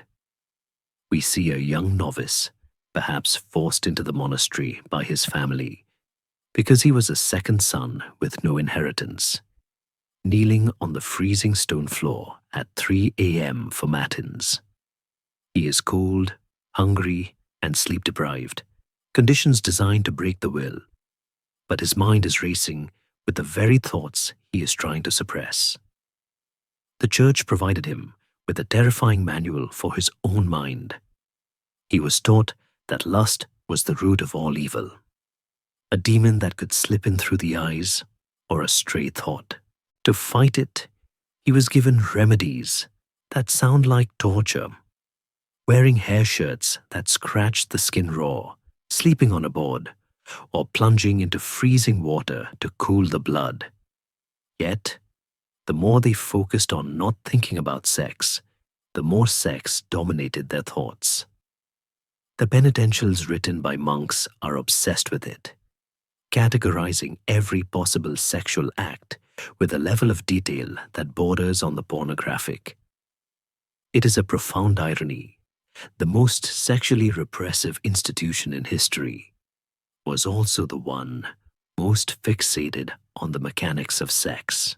But humans are inventive, and when the freezing water failed, they found workarounds.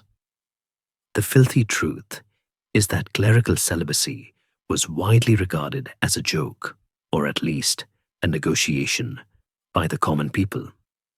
In many villages, the priest had a housekeeper or a hearthmate, known in Latin as a focaraia.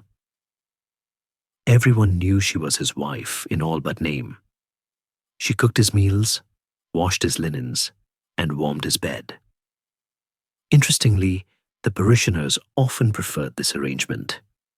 A priest with a woman of his own was less likely to be chasing after the wives and daughters of the village. It was a pragmatic, quiet rebellion against the rules of Rome. The church hierarchy, unable to stop it, eventually decided to monetize it. They introduced a fine called the collegium, which was essentially a tax on clerical concubinage. If a priest wanted to keep his woman, he paid the bishop a fee. It was a stunning hypocrisy. The church publicly condemned the sin while privately profiting from it. The bishop got his silver, the priest got his comfort, and the vow remained technically intact. However, not all breaches were so domestic. The archives of visitations, the inspection tours, where bishops would check on the moral health of monasteries, read like tabloids.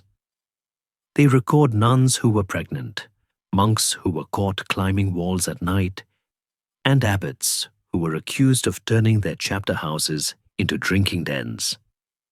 There is a persistent, romantic myth of secret tunnels connecting monasteries and convents. While archaeologists have mostly debunked the idea of vast underground love highways, the metaphor holds true. The barriers between the male and female religious communities were porous. They did business together, sang together, and sometimes fell in love together. The most famous story of the Middle Ages, the tragedy of Abelard and Heloise, is a testament to this.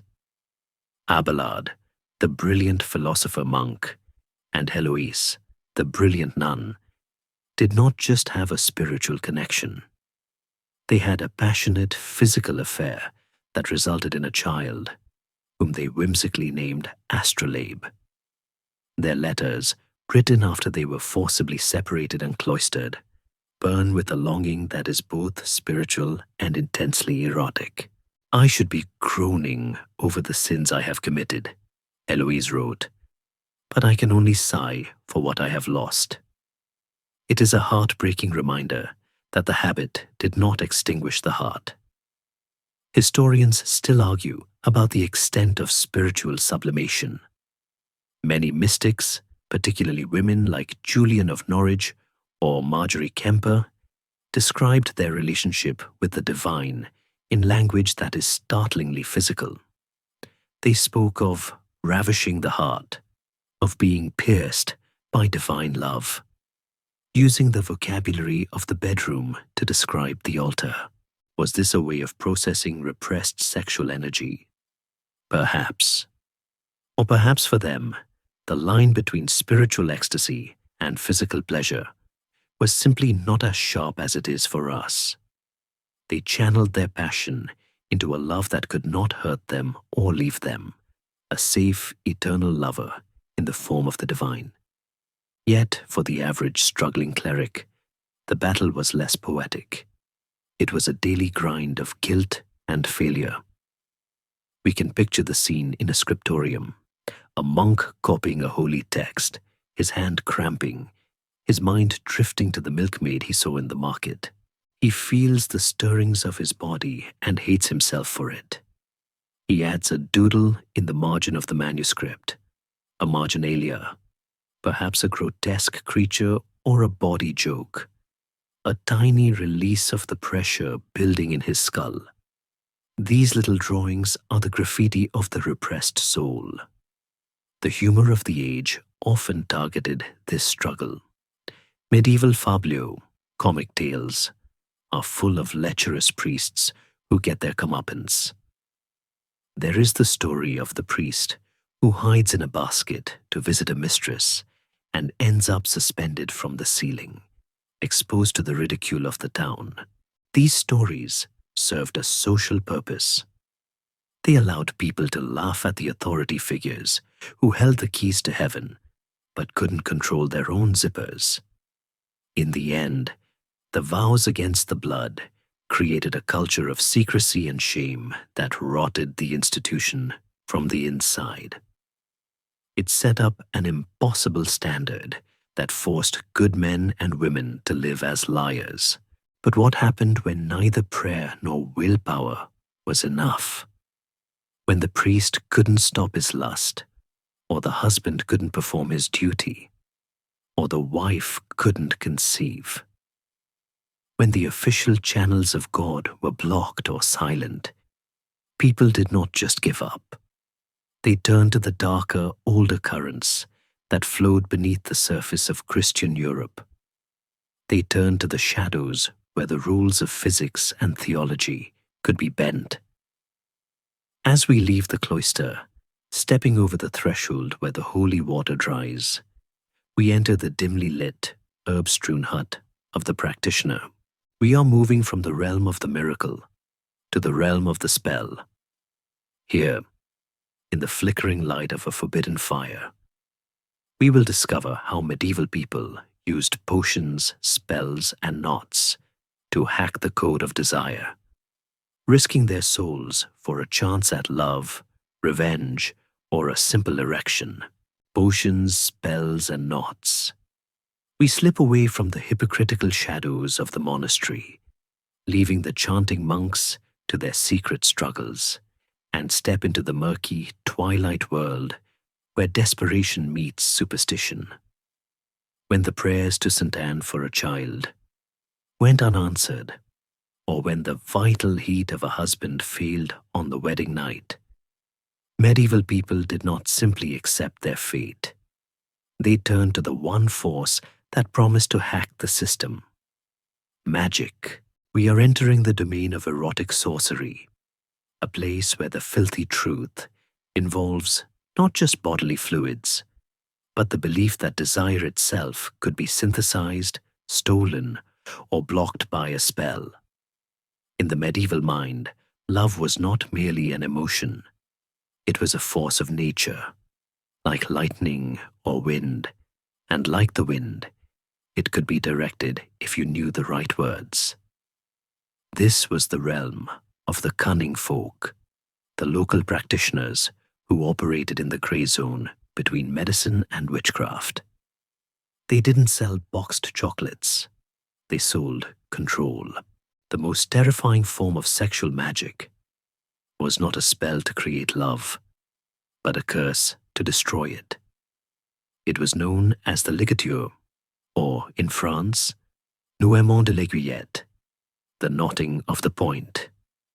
In a society where a man's authority and a woman's security depended entirely on the consummation of marriage, impotence was not just a medical issue. It was a social catastrophe. If a groom could not perform, the shame was absolute. But the medieval ego had a defense mechanism. It wasn't his fault. He had been hexed. The ritual of the knot was simple and terrifyingly effective due to the power of suggestion. A jealous ex-lover or a mischievous neighbor would stand at the back of the church during the wedding ceremony. At the exact moment the priest spoke the words of union, the hexer would tie a knot in a piece of cord or a leather lace, whispering a curse to lock the groom's manhood just as the knot was locked. The psychological impact was devastating. The mere rumor that someone had tied a knot for you was often enough to cause the very impotence it predicted. It was a self-fulfilling prophecy of performance anxiety. The church actually took this seriously. Theologians debated whether impotence by witchcraft was grounds for an annulment.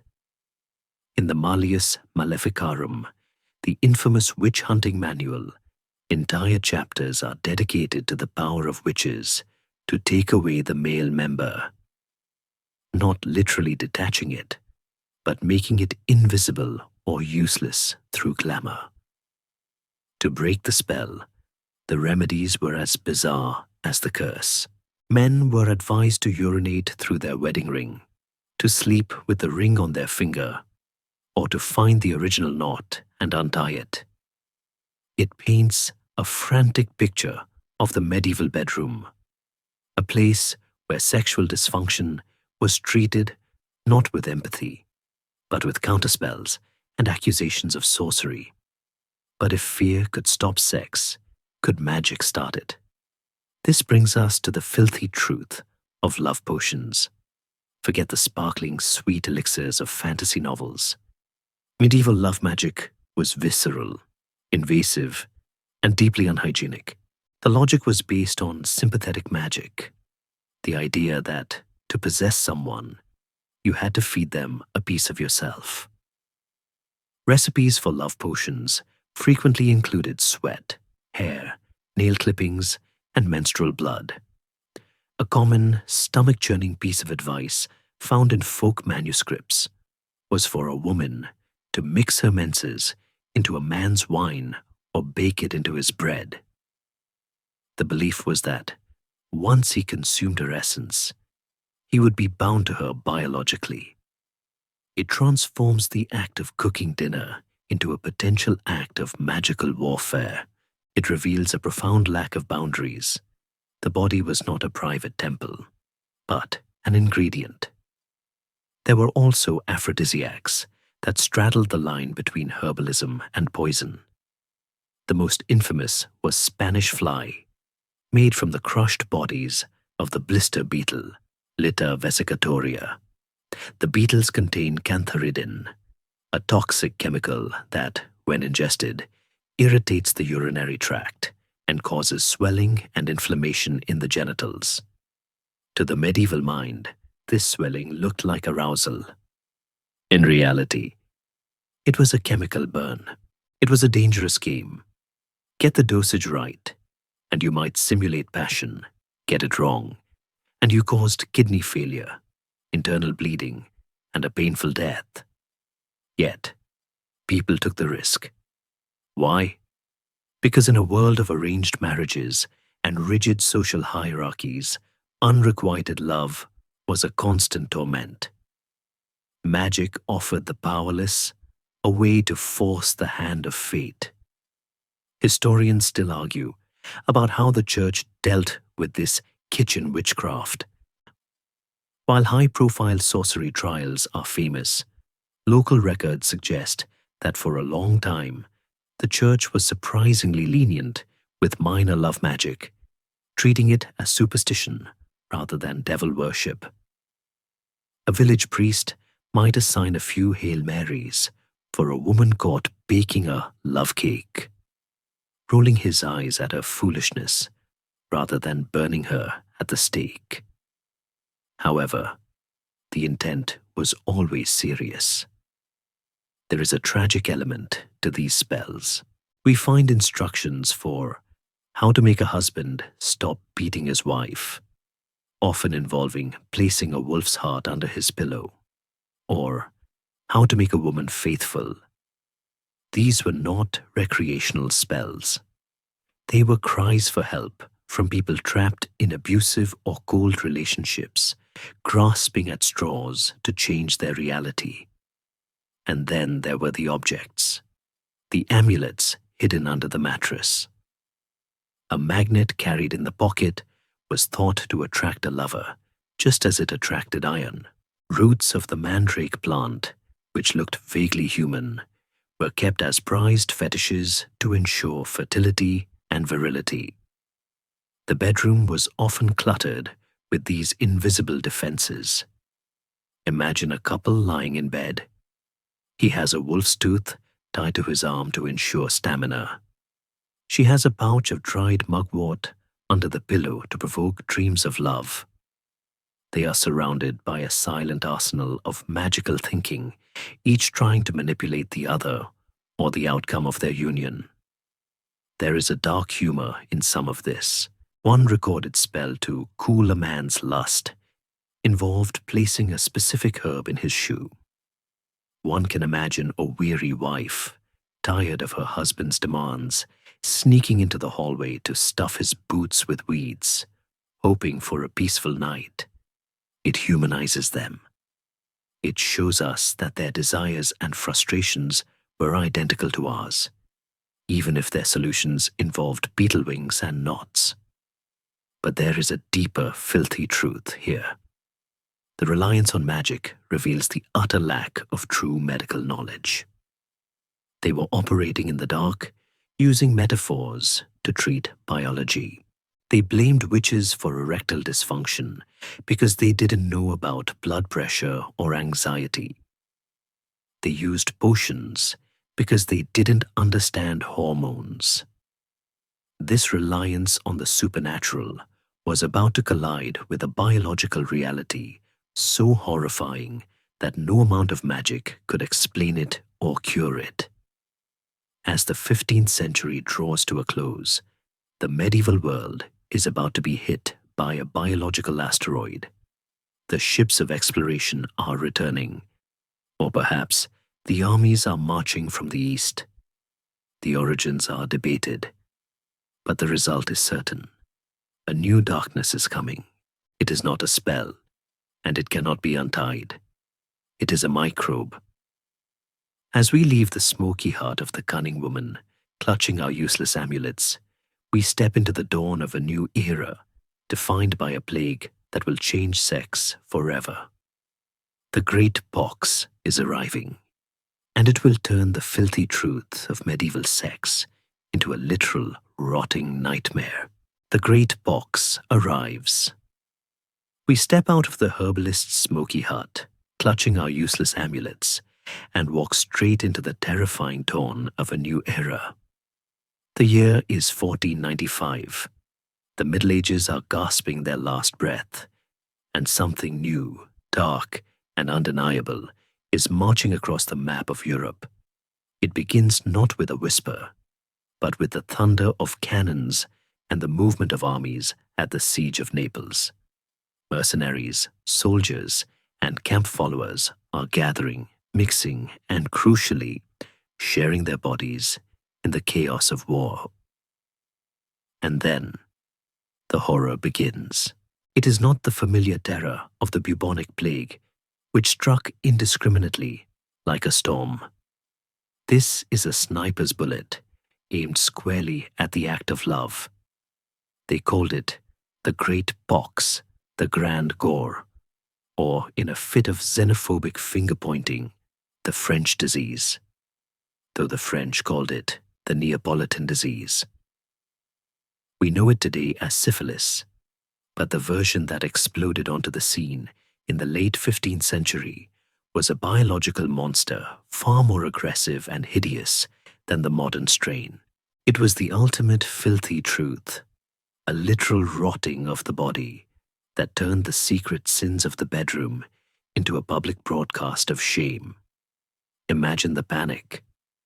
For centuries, the church had warned that sex was sinful, but the punishment was usually spiritual, a stain on the soul to be scrubbed away in purgatory. Now, suddenly, the punishment was physical, immediate, and horrifyingly visible. The symptoms were the stuff of nightmares. Unlike the subtle rash of modern syphilis, the Great Pox manifested as green, foul-smelling pustules that covered the body from head to toe. It ate away at the flesh, dissolving noses, lips, and palates, turning faces into skeletal masks while the victim was still alive. It attacked the bones, causing an agony so profound that victims were said to scream incessantly, unable to sleep, wishing for death. The filthy truth had become a stench that no amount of incense could hide. Historians still argue ferociously about where it came from. The Columbian theory suggests it was a gift from the New World, brought back by the sailors of Christopher Columbus and unleashed upon a population with no immunity. Others argue it was a mutation of an existing disease, like yours, triggered by the climate or the movement of armies. But to the medieval person watching their neighbor's face collapse, the origin didn't matter. The meaning was clear. God had finally had enough.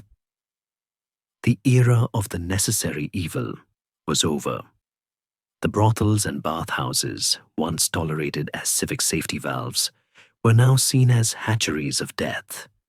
The stews of Southwark, the bathhouses of Paris and Frankfurt, places we visited earlier with a sense of gritty community, were boarded up and condemned. The culture of public bathing, which had survived since Rome, was effectively destroyed by terror. Water was no longer seen as purifying. It was seen as a conductor of the pox. Europe became dirtier, smellier, and more fearful. The psychological impact on intimacy was shattering. Every new lover was a potential assassin. The mark of the beast was no longer a metaphor. You checked your partner's skin for sores before you blew out the candle. Trust evaporated.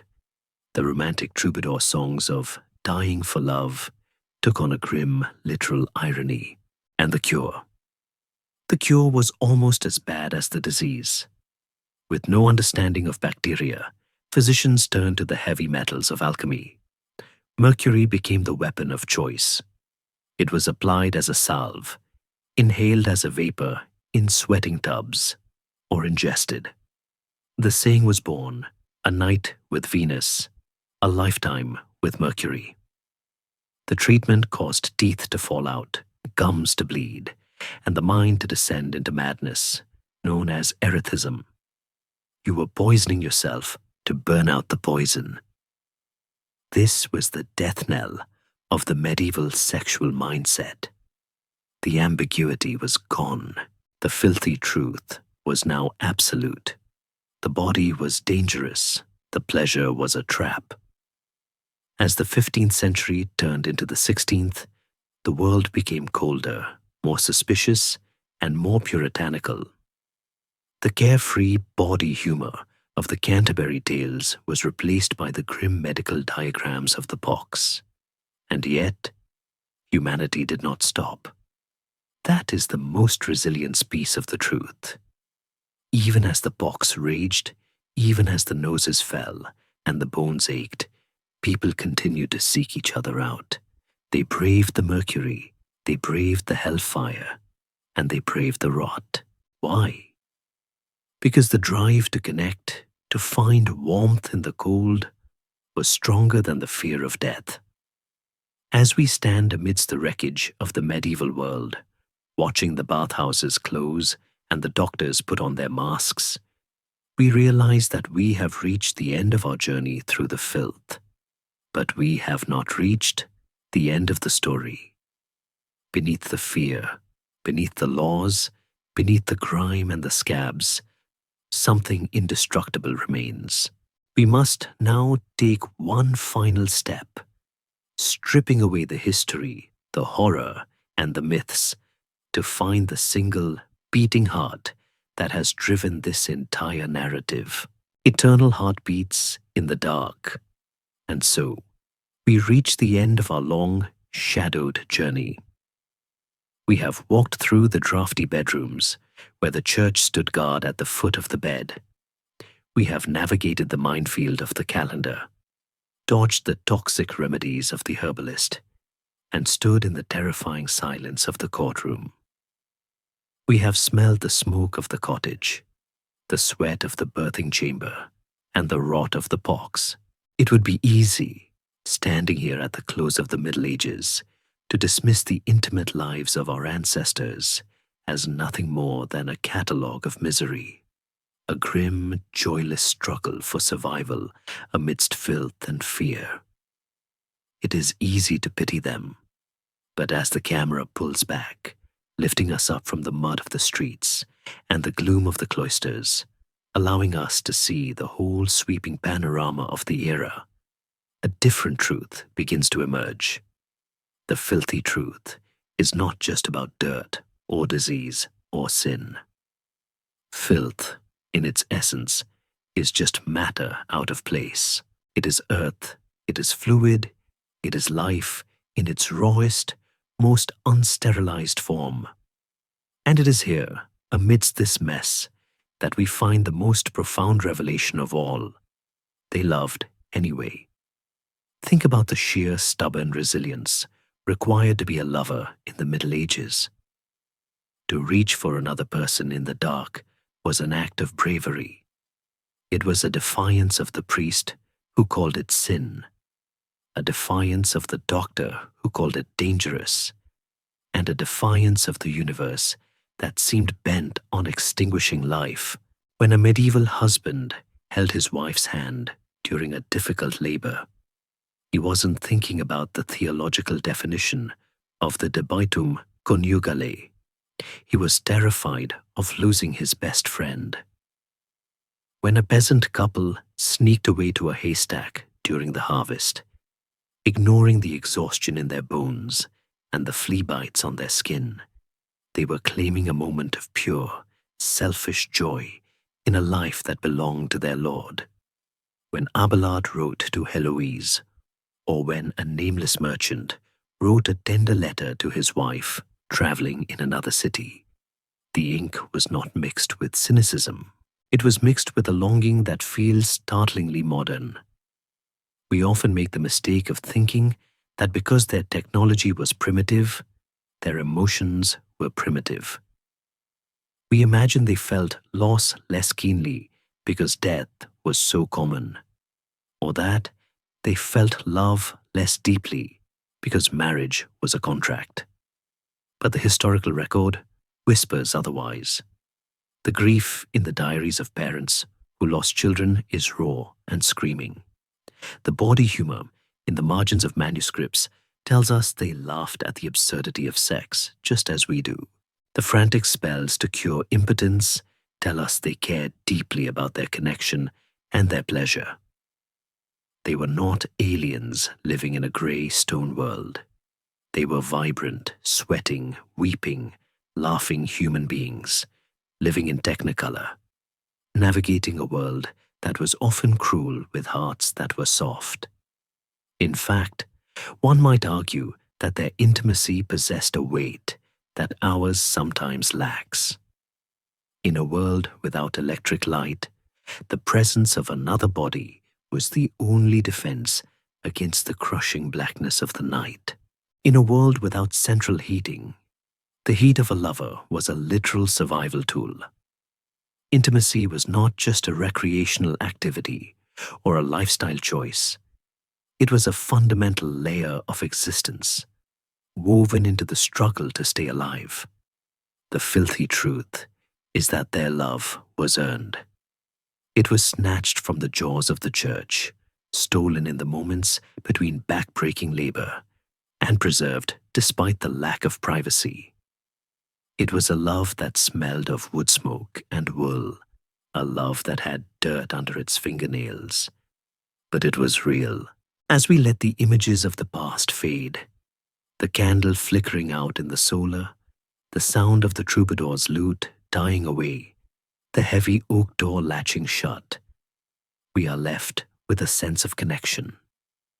The blood that coursed through their veins, driven by the four humors and the heat of the stars, is the same blood that runs through yours. The anxiety they felt about whether they were doing it right, the fear of rejection, the thrill of the touch, the peace of the post-coital silence. These are the eternal constants of the human experience. We are the descendants of their survival. We are here because, despite the calendar of abstinence, despite the fear of the box, and despite the sermons on hellfire, they found each other in the dark. They took the risk. Perhaps the filthy truth is simply that sex is, and always has been, a messy, complicated, dangerous, and wonderful collision of biology and spirit. We have sanitized it with latex and laws. We have illuminated it with science. And we have scrubbed away the fleas and the guilt. But the core remains the same. It is the attempt of two lonely souls to bridge the gap between them, to make a spark in the void. The medieval world reminds us that this spark is incredibly fragile, yet impossible to extinguish. So look back one last time at the couple in the shadowed chamber. They are asleep now. The fire has burned down to embers. The room is cold. The straw is scratching. The world outside is hostile. But they are together. Their breathing is synchronized, a quiet rhythm that defies the chaos of history. They have survived another day, and in their arms, they hold the promise of tomorrow. We leave them there, suspended in time, not as victims of a dark age, but as victors in the age-old struggle for human warmth. The filth washes away, the history books close, and only the heartbeat remains, steady, eternal, and deeply, undeniably human. And so, the heavy velvet curtain of history falls gently across the stage of the past. The voices of the monks, the whispers of the lovers, and the noise of the crowded streets fade into a soft, comforting silence. The candle has burned down, leaving only a wisp of smoke that dances for a moment before vanishing into the air. You are no longer in the drafty, stone-walled room of a medieval castle. You are here, safe in the warmth and softness of your own bed, protected from the cold and the dark. The anxieties of the past cannot touch you. The struggles of those ancient lives have long since resolved into peace. Let the weight of the centuries drift off your shoulders, lighter than air. Your breathing slows, matching the quiet, steady rhythm of the night. The world is clean, calm, and still. There is nothing left to learn, nothing left to fear, only the inviting, velvet embrace of sleep. Sweet dreams.